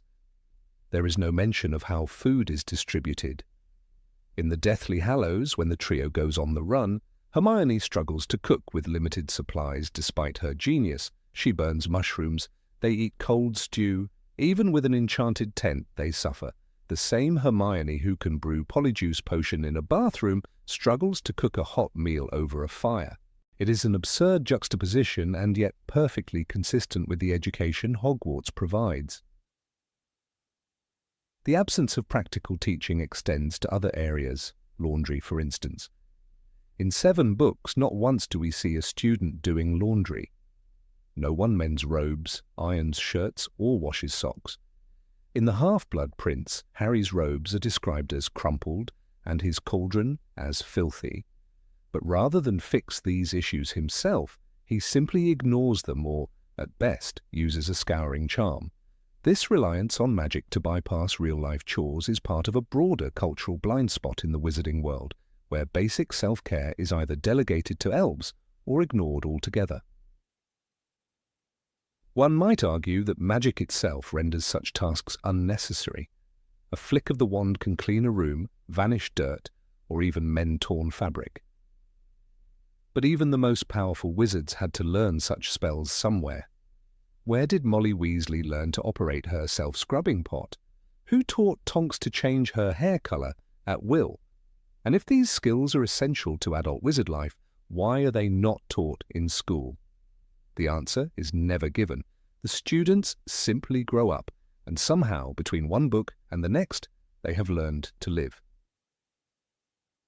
This leads us to another overlooked detail: animal care. At 11 years old, students are allowed, no, required, to bring an owl, cat, or toad. But are they taught how to feed these animals? How to clean their cages, trim their claws, or keep them warm in winter? In The Prisoner of Azkaban, Crookshanks hunts rats, knocks over ink bottles, and disappears for days. No one seems to care. In The Goblet of Fire, Hedwig becomes ill-tempered and bites Harry repeatedly, yet he has no idea how to calm her or check her for injury. Again, it is Hermione, raised by Muggles, who shows the most sense when it comes to caring for living creatures. And what of personal hygiene? Adolescents, particularly those going through puberty in a cold stone castle, surely deal with the same issues as any other teenagers. But we never see showers, toothbrushes, or even soap. Do they use magical deodorant? Do scouring charms work on armpits? The idea is laughable, but the silence is deafening. In The Order of the Phoenix, when Harry takes refuge in Grimmauld Place, the descriptions are vivid. The bathroom was filthy, full of ancient mildew and lime scale. There, for the first time, the reality of magical squalor is exposed. It is not glamorous, it is disgusting, and no charm can clean a house that has been neglected for years. Even basic social etiquette seems undertaught. Students are expected to know how to dance at the Yule Ball, to navigate formal dinners, to wear dress robes properly. Yet in The Goblet of Fire, Ron appears in robes with lace at the cuffs, clearly hand-me-downs, and is mocked mercilessly. No one offers guidance. He is left to flounder in a sea of social expectations that were never explained to him. The wizarding world assumes its children will simply learn by osmosis, or not at all. The contrast with Muggle schooling is stark. Even the most basic state school will offer a home economics class teaching students how to budget money, cook a meal, iron a shirt, or clean a bathroom. In Muggle society, these are viewed as survival skills. In the wizarding world, they are beneath notice. Yet time and again, it is precisely these skills that prove most necessary. In the Deathly Hallows, when magic fails or is unavailable, Harry and his friends are helpless. They argue over food, botch meals, and sleep cold and hungry. Their magical education has not prepared them for the very real possibility of survival without spells. The irony is sharpest when we consider the character of Molly Weasley. She is a homemaker, a mother of 7, and her magic is overwhelmingly domestic, summoning jumpers, peeling potatoes, cleaning dishes. She represents a powerful form of magic, rooted not in combat or control, but in nurture and care. And yet Hogwarts offers no path to become the next Molly Weasley. Her knowledge is treated as instinctive, unteachable, even old-fashioned. The school does not respect domestic magic. It does not pass it on. In the Chamber of Secrets, when Dobby speaks of his work, he is dismissed as peculiar. His desire for pay, for clothes, for dignity is met with ridicule, and yet he, more than anyone, understands the importance of the unglamorous. He cleans, cooks, sews, and protects. He is a master of household magic, and for that he is enslaved. The message is clear. The domestic arts are not only undervalued, they are hidden, repressed, even punished. This disdain has real consequences. When Harry moves into Sirius Black's ancestral home, he is confronted not with dark arts, but with dust, decay, and broken furniture. The battle is not with Death Eaters, but with filth. Creature, the house elf, is too bitter to help. And so the Order must roll up their sleeves and clean, manually. No one is trained for it. Even Hermione, who has read every book in the library, seems unsure how to scrub a toilet. Their ignorance is not magical. It is practical. Why does Hogwarts not teach these skills? Is it because they are deemed unworthy of academic recognition? Is it because house elves will always be there to pick up the slack? Or is it a darker truth that the wizarding world, for all its enchantments, is still deeply classist, still rooted in traditions where manual labor is the burden of the invisible and the voiceless? The absence of home economics is not an accident. It is a symptom of a larger blindness. We are told repeatedly that Hogwarts is the best wizarding school in the world. But best by what standard? It trains duelists, potion masters, seers. It does not train people. It does not raise children. It leaves them to be raised by ghosts, house elves, and sheer luck. And so the cycle continues. Wizards grow up brilliant but helpless, brave but unwashed, talented but hungry. And perhaps that is the strangest magic of all, that in a world where anything is possible, the most basic human lessons are never taught. Number 22. No emotional or psychological support at all. There's something deeply unsettling about Hogwarts that one begins to notice not as a wide-eyed child reader, but as an older, more thoughtful observer. Beyond the enchanted ceilings and moving staircases lies a silent failure, more chilling than any of the magical dangers that haunt the castle's halls. It's not about the basilisk, the forbidden forest, or the Triwizard Tournament's grotesque risks.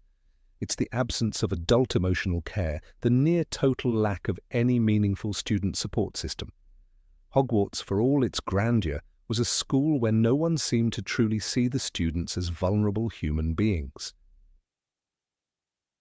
Harry Potter, the boy who lived, returned to Hogwarts year after year with deeper emotional scars, and yet no teacher, not even the kindly Professor McGonagall or the ever-curious Dumbledore, ever asked him, plainly, how he was coping. After watching Cedric Diggory die, after experiencing Voldemort's return and the torture of the graveyard in Goblet of Fire, he was sent back to school with no therapeutic intervention. He was only 15. In Order of the Phoenix, we find him yelling, lashing out, sleepless and angry. "I'm not angry," he screams in Grimmauld Place, though clearly he is. But no professor ever sits him down. There is no school counselor. No one seems to think he might need help processing trauma. Neville Longbottom, timid and stammering, was openly mocked by fellow students and, more egregiously, by professors. Severus Snape, an adult in a position of authority, consistently targeted Neville with sarcastic cruelty, treating the boy's mistakes not as part of learning but as ammunition for humiliation. "Why are you all gawping at him?" Snape says coldly in Philosopher's Stone. "You look as though you think I'm going to poison him." Neville's greatest fear is not a Death Eater, not a monster, but this very teacher. And when the boggart confirms this in Prisoner of Azkaban, the class laughs. Lupin finds a charming solution. Neville dresses the boggart Snape in his grandmother's clothes, but even this is played for comedy. No one asks why a child is so terrified of his instructor. Luna Lovegood's experience at Hogwarts is another quiet tragedy. She is bullied for her beliefs, ostracized for her eccentricity, and called loony as if it's a harmless joke. Her possessions are routinely stolen, her shoes hidden before the end-of-year feast. She mentions this to Harry in Order of the Phoenix with a melancholy calm, but there is no indication that anyone, teacher or prefect, intervened to stop it. Luna endures it all with ethereal grace, but her dignity doesn't excuse the failure of the adults around her. No one speaks to the bullies, no one protects her. The most devastating aspect of this absence of support is how normalized it is. Even the students do not expect comfort from the adults. When Harry wakes screaming from nightmares, when he collapses from pain as Voldemort invades his mind, his instinct is to hide it. He never once considers confiding in a teacher, not because he's arrogant, but because he has learned that no one will listen. In Order of the Phoenix, he isolates himself, believing that he is dangerous, fearing he's being possessed. Still no teacher reaches out. In Chamber of Secrets, the school is thrown into chaos as students are petrified one by one. Rumors spread, fear escalates, and the general mood becomes unbearable. Yet there is no sign that students are given anyone to talk to about their fear. No adult checks in on them emotionally. Hermione, petrified in the hospital wing, lies cold and unmoving for weeks, and yet, when the crisis ends, life resumes without so much as a collective debrief. The school simply pretends everything is back to normal. No discussion, no healing. Even Hermione Granger, the brightest witch of her age, suffers in silence. In Prisoner of Azkaban, she buckles under pressure, her course load doubled with the use of a time-turner.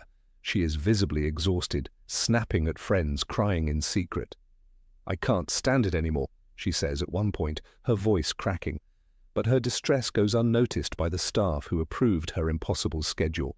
It is only when she physically slaps Malfoy that someone seems to notice she's at her limit, and even then it's not a teacher who intervenes but her friends who offer her relief.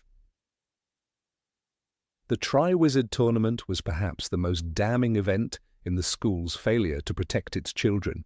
A 14-year-old is forcibly entered into a deadly competition, and not one adult stops it. Instead, they let the tournament play out, bound by magical contracts that no one questions too deeply. Dumbledore appears angry. "Did you put your name in the Goblet of Fire?" he demands, but not once does he attempt to extract Harry from the situation, nor does he assign him any counselor, mentor, or emotional support. The result? Cedric dies, Harry is tortured, and once again no one talks about it. The trauma is buried.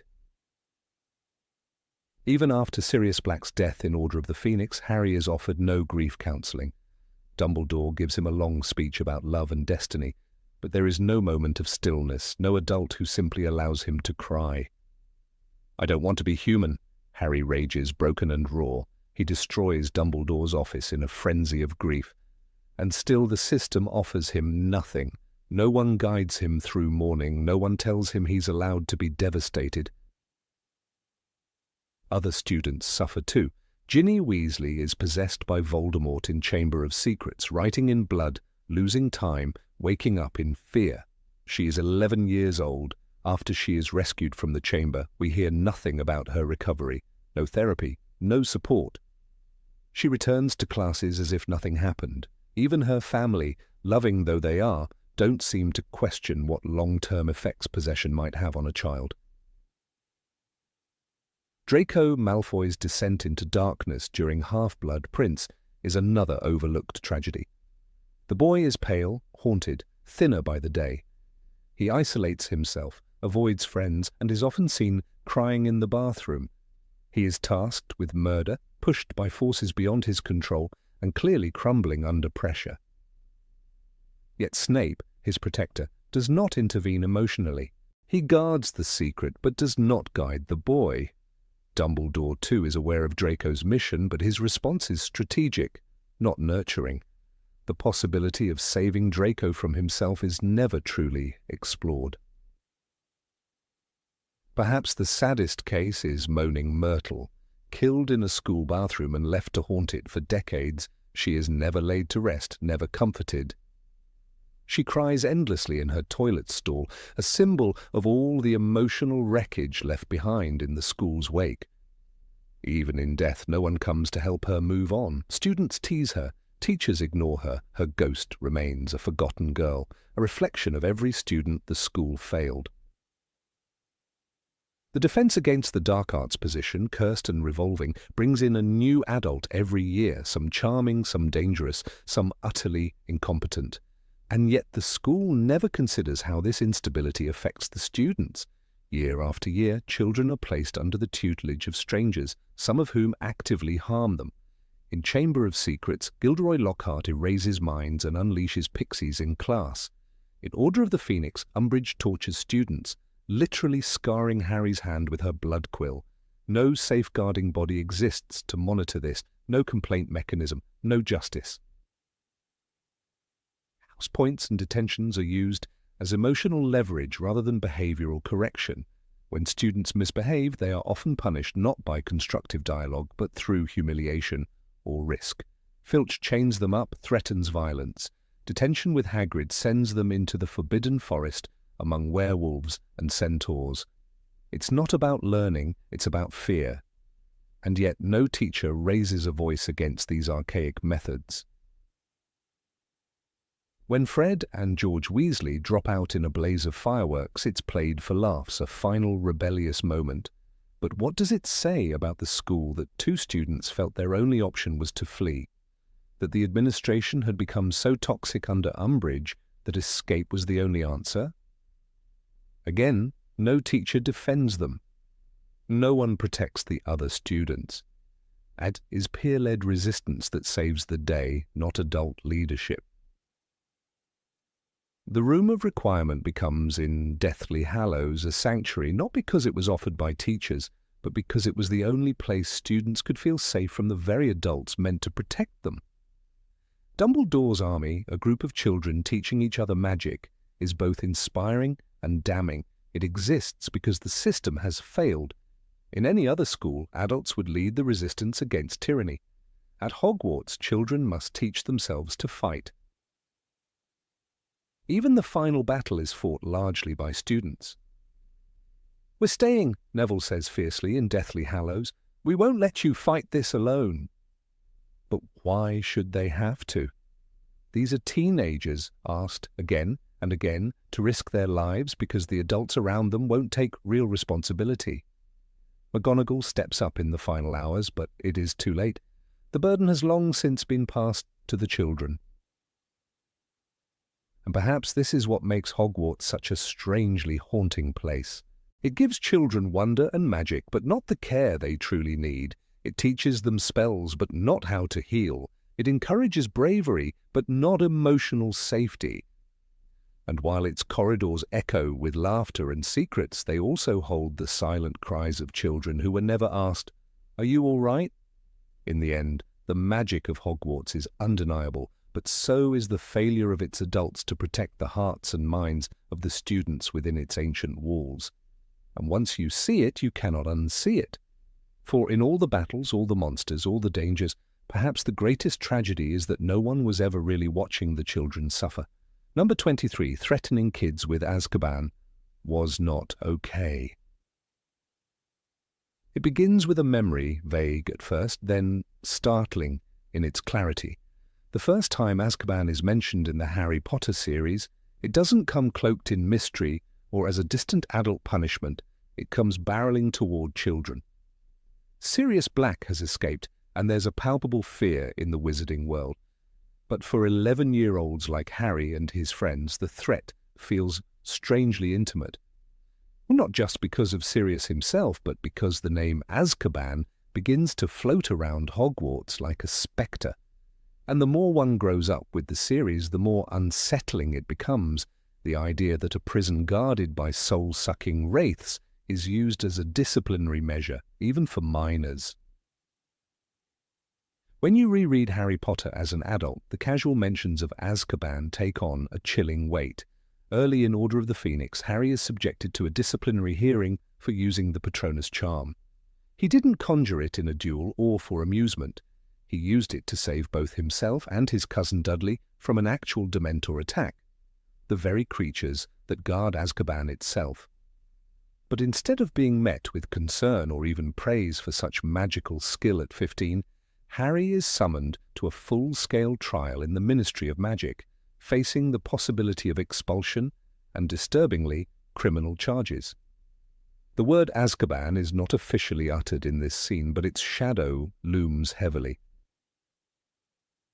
Teenager, attacked by creatures deployed by the government, is put on trial for defending himself.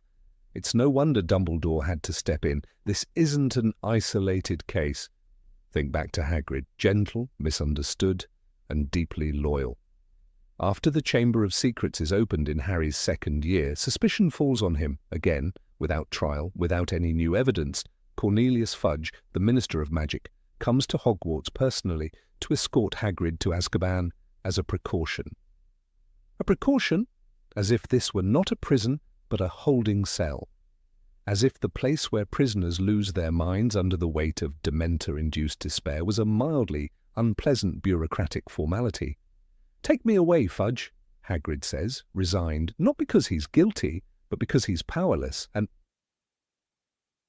it is important to remember children were the ones in danger, yet the response of the adult establishment was to incarcerate someone without due process.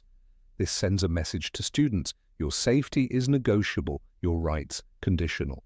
Then there's the quietly terrifying moment in Half-Blood Prince when 17-year-old Stan Shunpike, the cheerful conductor of the night bus, is arrested and sent to Azkaban, not for a crime committed, but for possibly knowing too much. Stan Shunpike, "I hardly think that's a major triumph," Lupin says bitterly when Scrimgeour boasts of arrests. It's a deeply dissonant moment.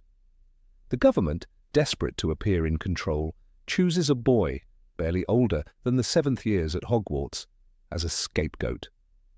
Not even Hogwarts is beyond the Ministry's reach. The older one gets, the clearer it becomes.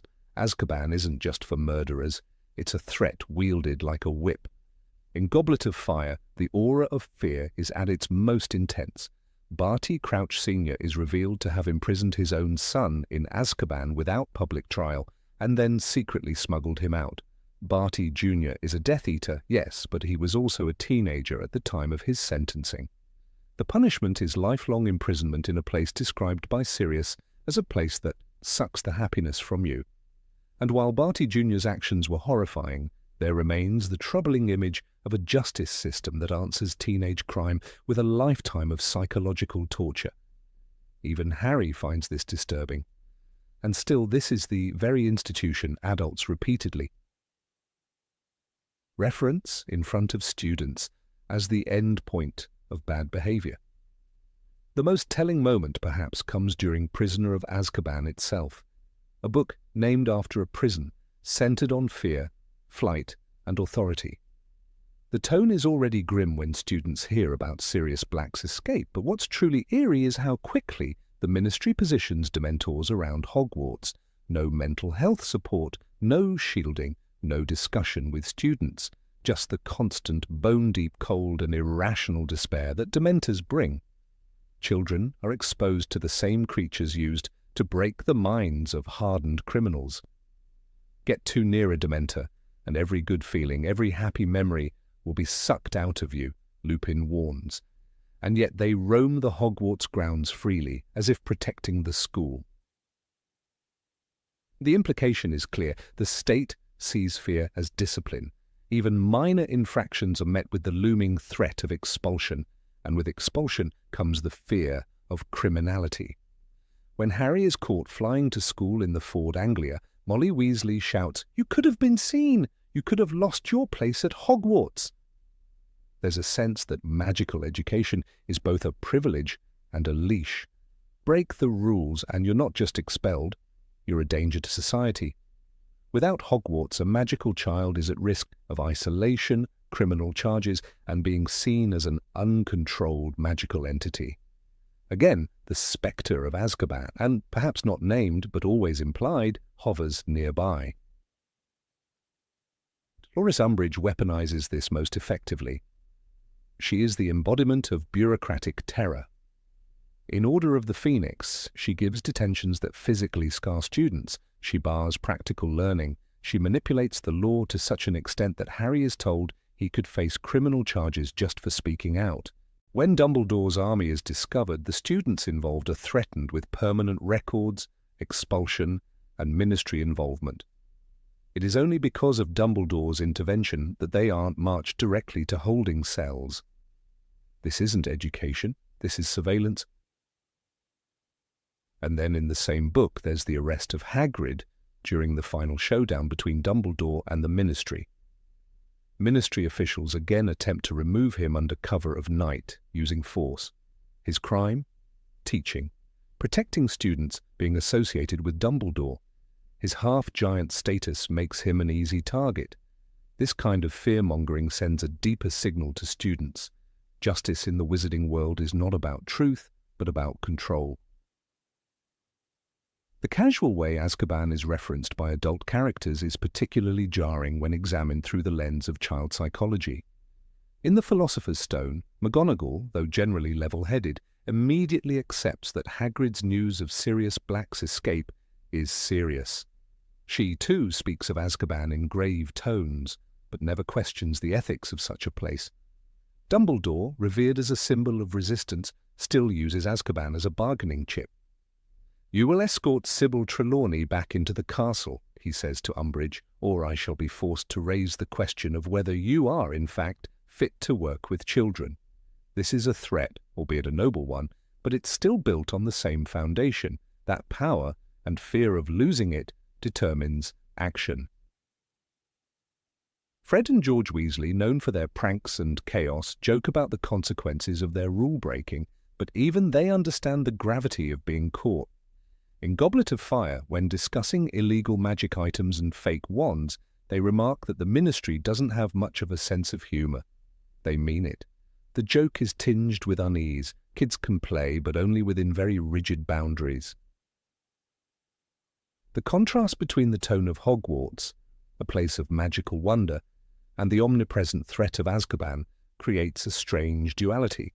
On one hand, the school teaches children to master incredible power. On the other, it teaches them to fear authority at every turn. Make a mistake and you won't just lose house points. You might face trial. This isn't metaphorical. It's an actual possibility. What becomes even more unsettling is how normalized this all is within the wizarding world. Parents threaten their children with Azkaban the way Muggles might threaten being grounded. In Order of the Phoenix, even Molly Weasley, the loving, caring mother, is quick to invoke rules and regulations to keep her children safe, but the rules themselves are bent, ambiguous, and often used as weapons by those in power. In The Half-Blood Prince, the scene with Tom Riddle and Professor Slughorn again hints at a justice system that is reactive, not preventative. Riddle is already showing signs of darkness, yet the focus is always on consequences, not rehabilitation. When young wizards go astray, the response isn't education, it's containment. "I can make bad things happen to people who annoy me," Riddle says as a child, but there's no suggestion of magical therapy, no attempt at early intervention, just fear. The irony is sharp. The wizarding world distrusts children with power, even as it trains them in spells that can harm or heal. It teaches them to be brave, and then punishes them for courage. It honors rule-breakers like James Potter, yet condemns new ones like Harry. The rules seem to serve not morality, but convenience. As you grow older, it's impossible to ignore how fear is institutionalized in this world. The ultimate threat isn't just being expelled. It's being erased, locked away, consumed by despair. And the adults wield this threat with disturbing ease. Lupin, perhaps the most empathetic of the professors, still talks about Azkaban in stoic terms. "Most go mad within weeks," he tells Harry, and yet no one in the government is questioning the ethics of using Dementors, creatures that feed on human suffering, as jailers. Even Sirius Black, who escaped Azkaban and suffered its horrors firsthand, never questions its existence. He mourns its effect, yes, but he still accepts its role. That's the tragedy. Even the victims internalize the system. Sirius is broken by Azkaban, shaped by it, but he doesn't advocate for its end. He simply hopes others avoid it. It's in Deathly Hallows that the darkest elements come full circle. The Ministry, taken over by Voldemort's followers, uses Azkaban not as a last resort, but as a primary tool.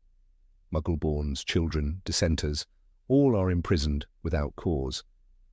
But the truth is, the system that allows this was always in place. Voldemort only exploited what already existed. So when we look back on Hogwarts as adults, we see not just a castle of enchantments, but a pressure cooker. A place where children learn wonder, yes, but also learn fear. A place where a misstep in magic might lead not to a reprimand, but to a courtroom, and if they're unlucky, to a cell. Number 24, there were no entrance exams. Seriously?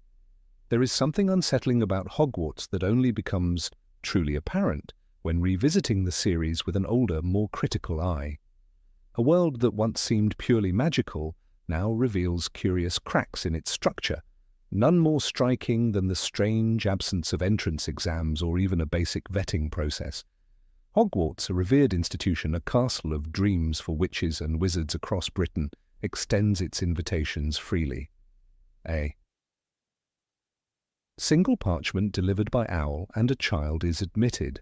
There are no tests of magical capability, no interviews to determine character, maturity, or psychological soundness. The admission process is not just simple, it is non-existent.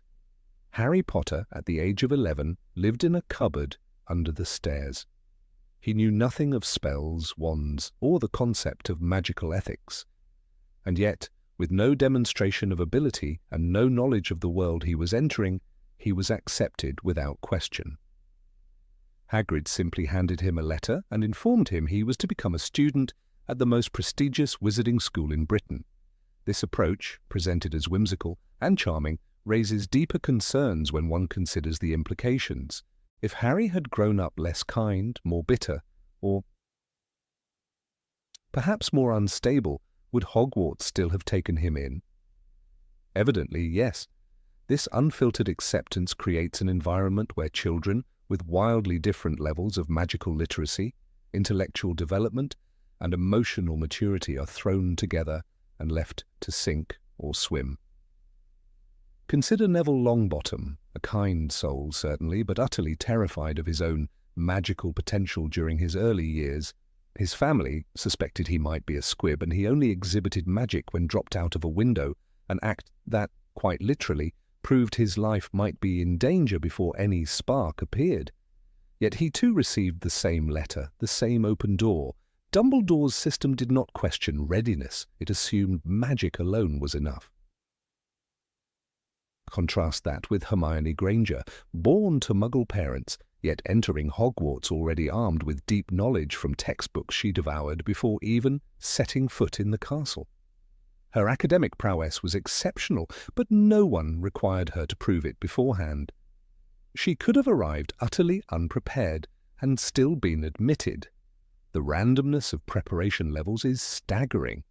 The school does not differentiate between a child raised in a wizarding family and one who believed, until yesterday, that wands were props in stage shows. Even more troubling is the lack of psychological evaluation. Hogwarts houses powerful magical individuals in an emotionally turbulent period of life, adolescence. A single emotional outburst can have dangerous, even deadly, consequences in this world. Draco Malfoy, arrogant and emboldened by his bloodline, walked into Hogwarts with a superiority complex that shaped his actions for years. He was permitted to thrive in an environment that validated his prejudices. No one stopped to ask if his worldview made him a risk to his peers.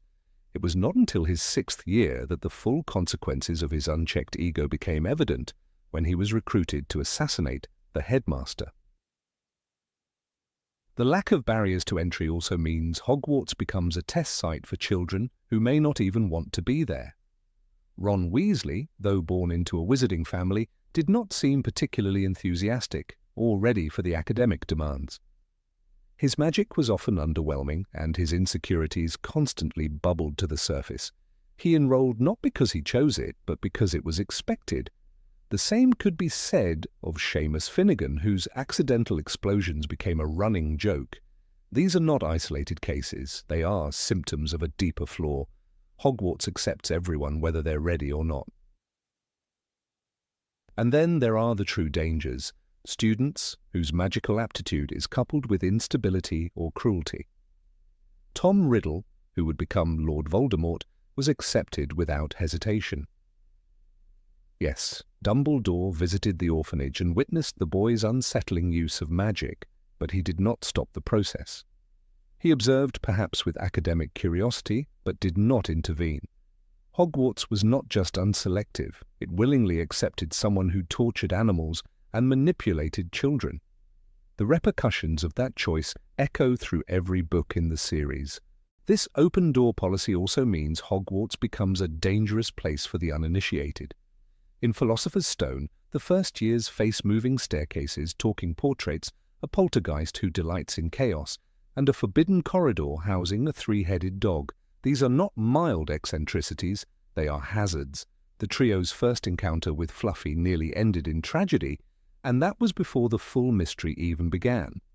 What kind of school endangers first years to this degree without first ensuring they can manage the risks? The idea that magical ability alone justifies entry also raises questions about accountability. When Ron's wand malfunctions, it causes severe consequences, not because he lacks talent, but because there is no system in place to test or certify basic magical safety. In Chamber of Secrets, his wand backfires repeatedly, culminating in him vomiting slugs. This is presented humorously, but it reveals a core truth. No one verified that students were equipped with functioning tools or had the discipline to use them correctly. It is not only the students who suffer. Professors are expected to manage wildly different levels of comprehension within the same class. Consider Professor McGonagall's transfiguration lessons. She expects her students to turn matches into needles, an extraordinarily difficult task for someone with no prior exposure to magic. She demands focus, discipline, and patience, but her students arrive without the necessary foundations. The result? Frustration, accidents, and inconsistent performance. The school does not standardize learning levels. It throws everyone into the deep end and hopes some will float. The sorting process, supposedly designed to group students by personality and aptitude, only adds to the chaos. It occurs moments after arrival, based on a magical hat's reading of a child's mind. But how can a brief mental scan accurately judge the full scope of a child's needs or potential? Harry himself was nearly placed in Slytherin. The hat sensed ambition and cunning, but Harry objected and the hat yielded. If sorting can be influenced by momentary emotion, how reliable is it? Moreover, Hogwarts creates a hierarchy of achievement that is publicly reinforced. House points are awarded and deducted, often arbitrarily, by professors with clear biases. Students are not assessed solely on learning but on behavior, allegiance, and subjective favor. This means the learning environment is deeply politicized. In Philosopher's Stone, Gryffindor loses points for being out of bed at night, but regains them in dramatic fashion during the final feast, when Dumbledore manipulates the score to celebrate Harry and his friends. The message is clear: merit is fluid and rules can bend. Hogwarts' lack of entry criteria also creates issues of safety and consent. Magical dueling is taught and even celebrated, but not all students have the reflexes or mindset to manage it. In Chamber of Secrets, the dueling club descends into chaos when Harry speaks Parseltongue. The students recoil, fearing he is a dark wizard. There had been no preparation for such an event, no framework for addressing magical differences or cultural fears. It was every child for themselves. There is also the issue of magical control. In Prisoner of Azkaban, Harry inflates Aunt Marge unintentionally, yet this uncontrolled magic triggers no deeper intervention. The Ministry is aware but more concerned with the breach of secrecy than the psychological factors behind it. This is a child manifesting dangerous power in an emotional moment. Shouldn't this be cause for concern? Shouldn't his school play a role in helping him manage these powers before they become dangerous? And what of Squibs? The story of Argus Filch, the bitter caretaker, speaks volumes. As someone born into a magical family but lacking magical ability, he exists in the margins. He tries pathetically to learn magic through a correspondence course, but no such support system exists for children like him.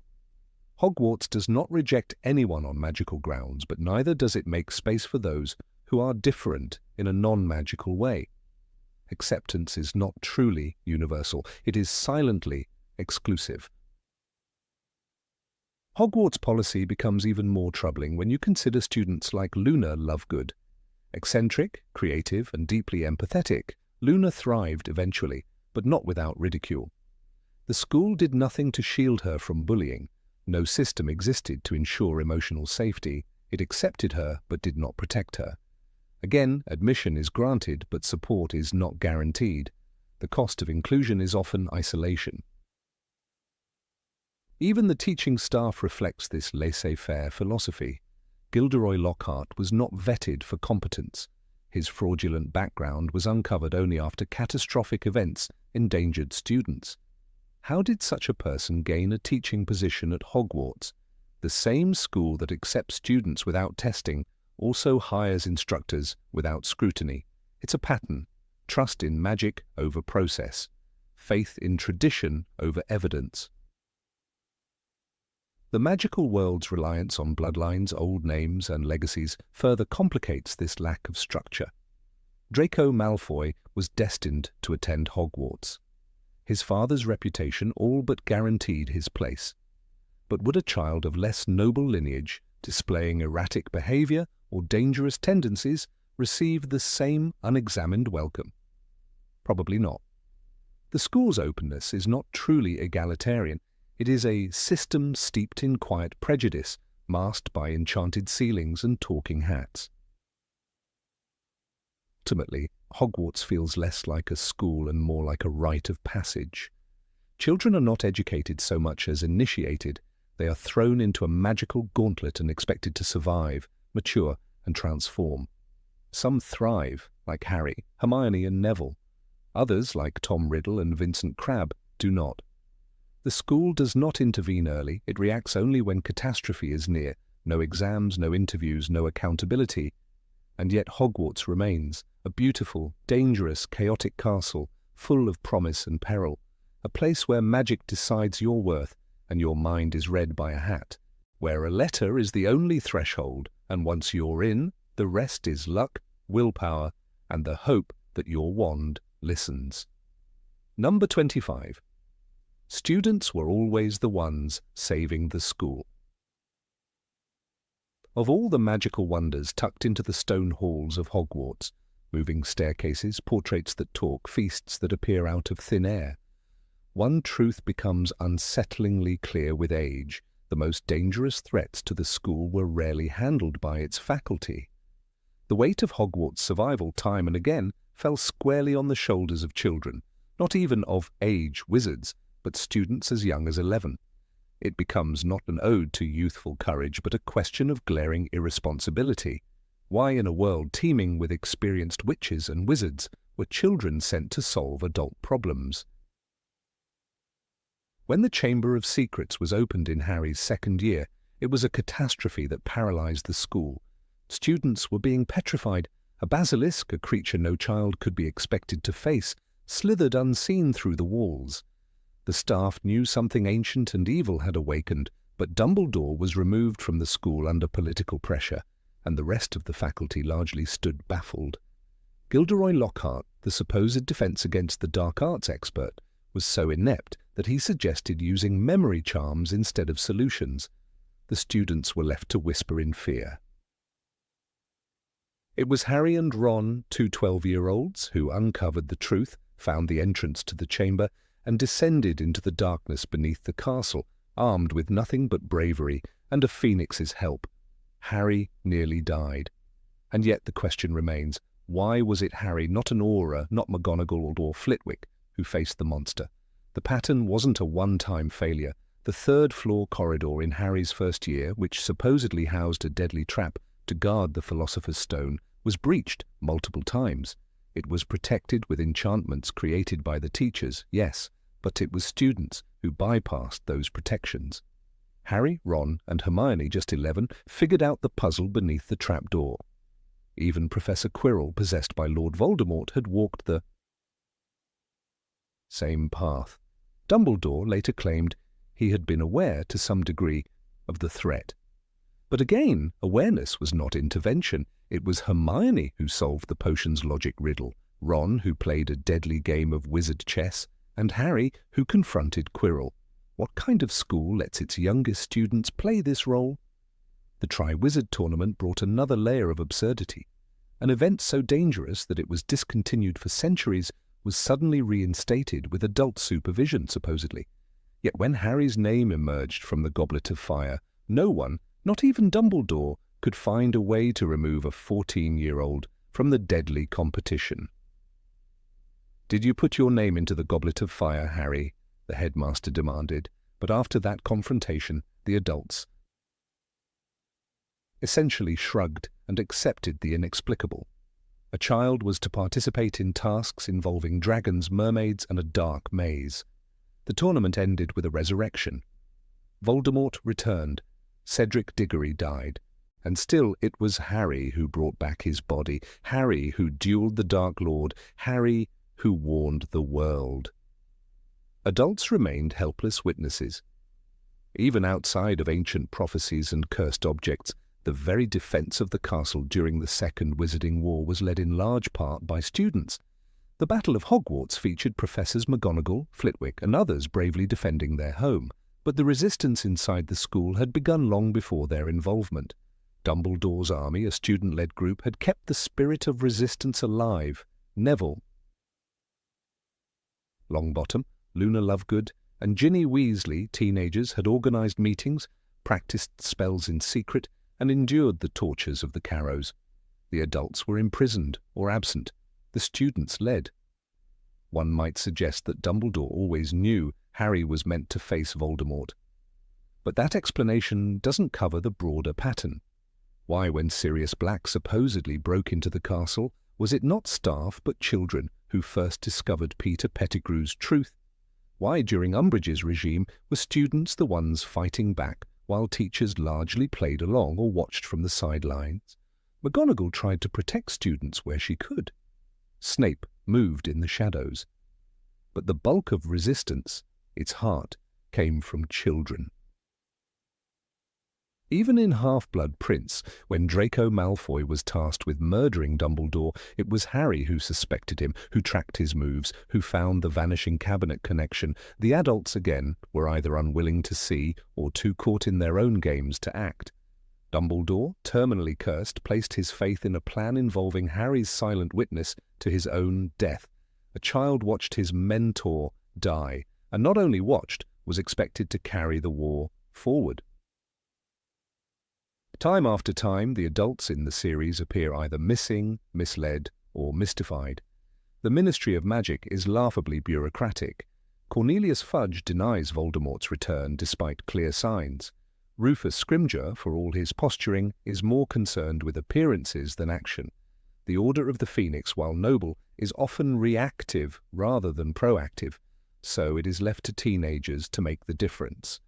It's not just Harry. Hermione uses the time-turner to save lives. Ron sacrifices himself repeatedly. Even the youngest, Colin Creevey, Dennis, and others, stand when called. There's a dark realism underneath this magical world. Perhaps it mirrors the real world more than we like to admit. Institutions failing, adults unsure, and youth bearing the consequences. Yet it doesn't answer why Hogwarts, a place supposedly designed for learning and protection, placed its children in mortal peril again and again. Why didn't McGonagall, clever, powerful, fiercely loyal, do more during the events of the Chamber of Secrets? Why did no one suspect Quirrell, a man who stuttered and quaked his way through classes, was hiding the Dark Lord on his scalp? There's also the issue of knowledge. In many of these scenarios, it wasn't just that the children were brave, it's that they knew more. Hermione figured out the basilisk's nature. Harry sensed danger that adults dismissed. Dumbledore, for all his wisdom, often played the role of cryptic observer. "Do not pity the dead, Harry, pity the living," he said, after the Battle of Hogwarts. But what of pity for the living children who never chose this war? The moral weight, too, falls on immature shoulders. When Harry faces the Resurrection Stone, the Elder Wand, and the Invisibility Cloak, the three Deathly Hallows, he is faced with decisions that shape the fate of the magical world. He chooses not power, but peace, not revenge, but resolution. This is lauded as noble, and it is, but it also speaks to a disturbing truth. The world needed a child to teach it moral clarity. When Remus Lupin leaves Harry alone after revealing Sirius Black's friendship with James, it is another example of adult abandonment. The Marauders, though they were brave and brilliant, left behind a legacy of secrets and ghosts. Harry, without guidance, unravels the story of his father's past, of betrayal and sacrifice. The adults in his life often loved him, but rarely told him the truth. Even in the Forbidden Forest, when Harry walks to meet his death, it is a student who carries the final burden. He does so not because an adult sent him, but because they wouldn't. The prophecy, the war, the Horcruxes, so many layers of danger and magic, yet it was always Harry who bore the flame.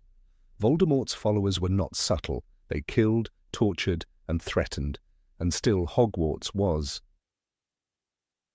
Not evacuated, children remained. Perhaps it was Dumbledore's vision of destiny.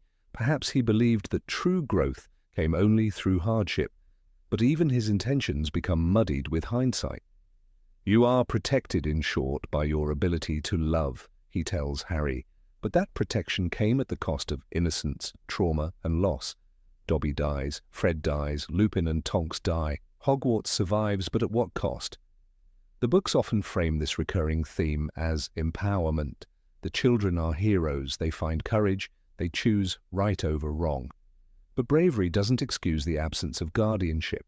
The fact that Hogwarts was the central battleground of a global war, fought over the bodies of students, is hard to digest. Even harder to justify. The reader might remember these events with nostalgia in youth, but rereading as an adult, a quiet horror emerges. Hogwarts was beautiful, yes.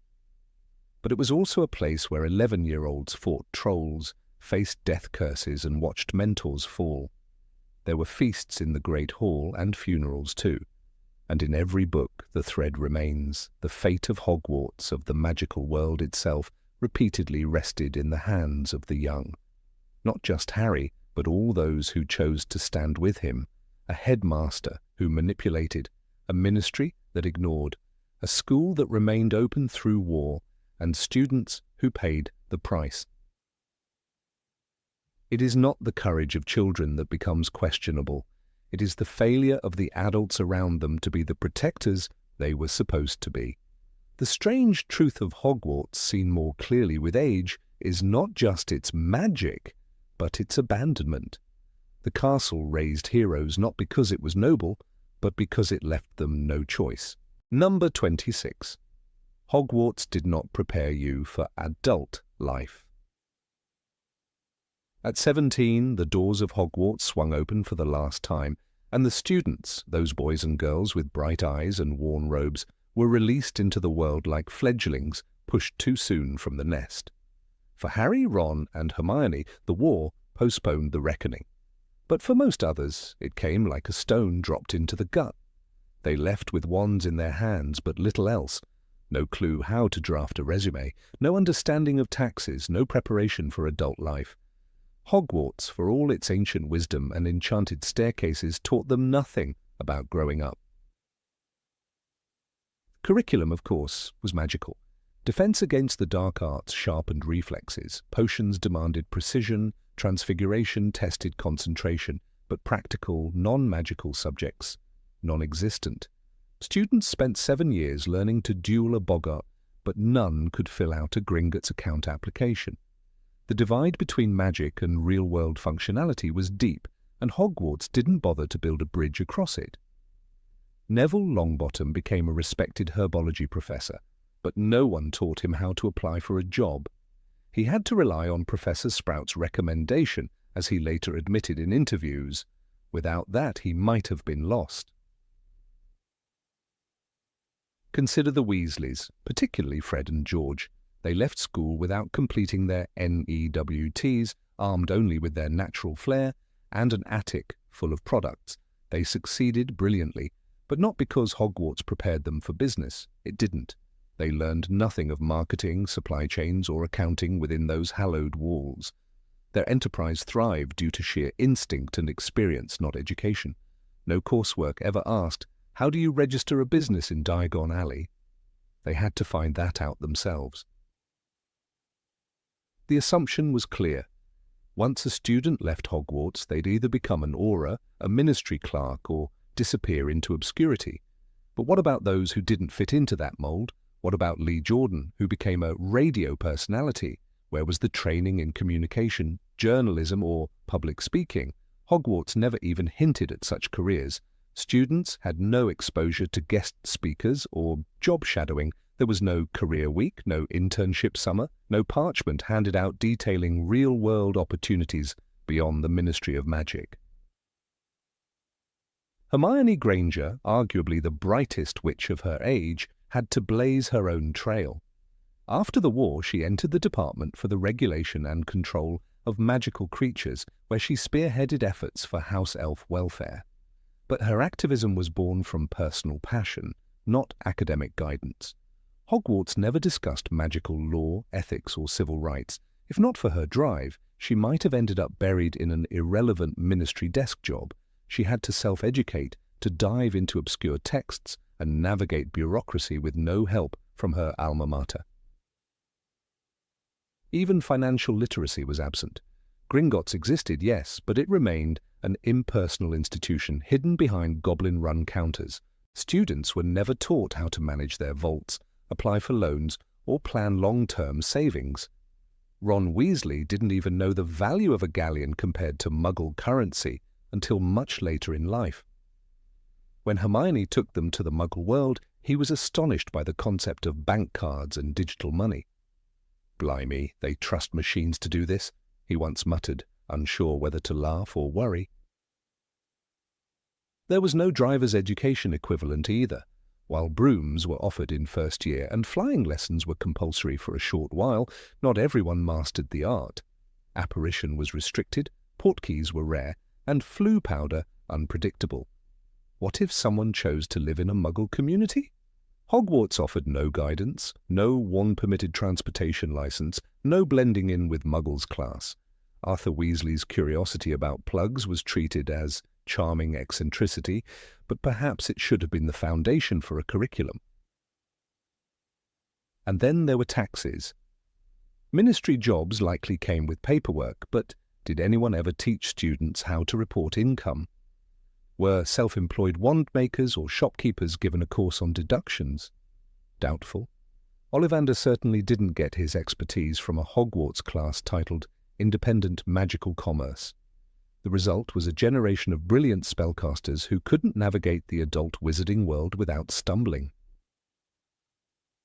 Relationships and emotional intelligence were also ignored. Young witches and wizards went through 7 years of hormonal chaos with no emotional education. There were no counselors, no sex education, no guidance on managing grief, love, or mental health. Harry, struggling with PTSD and nightmares, was never offered therapy. Luna Lovegood was bullied for her eccentricity, yet no professor stepped in to foster empathy in classmates. Students learned to cast patronuses but not to care for the patronless. The absence of mentorship was glaring. Dumbledore, wise though he was, did not prepare his students for life. He offered riddles and guidance in times of great peril, but not once did he call 7th years together and say, "Let me tell you what you'll need after this place."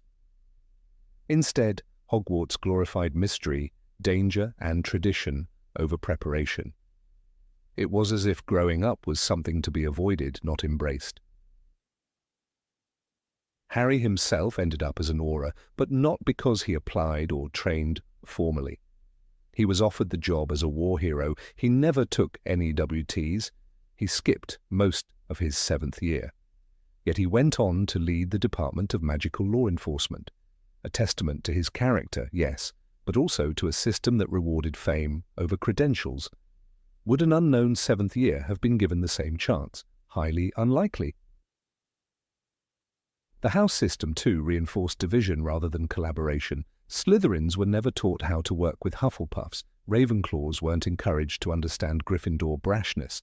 Real-world workplaces required teamwork and diversity of thought. Hogwarts, in contrast, championed house loyalty over unity. Even in battle, the Slytherins were locked in the dungeon. No one taught reconciliation. No one fostered post-war unity. After the war, many students were displaced, physically, emotionally, socially. Yet the school offered no transition program, no counseling, no letters of recommendation, no retraining for students who'd lost time. Dennis Creevey, who returned without his brother, had to cope in silence. There was no grief group, no support, just an expectation to move on, keep up, don't talk about the past. There was no education about magical lore beyond what was tangentially mentioned in History of Magic. Yet laws governed wand usage, potion brewing, creature ownership, and countless other things. One misstep, and a witch could be facing the Wizengamot. Did any student know how to read a contract? Probably not. Did anyone explain magical consent or the ethics of spells like Obliviate? Never. Fred's death, Sirius's wrongful imprisonment, and Lupin's discrimination all stemmed from systemic problems that were never discussed in class. Hogwarts didn't challenge institutions.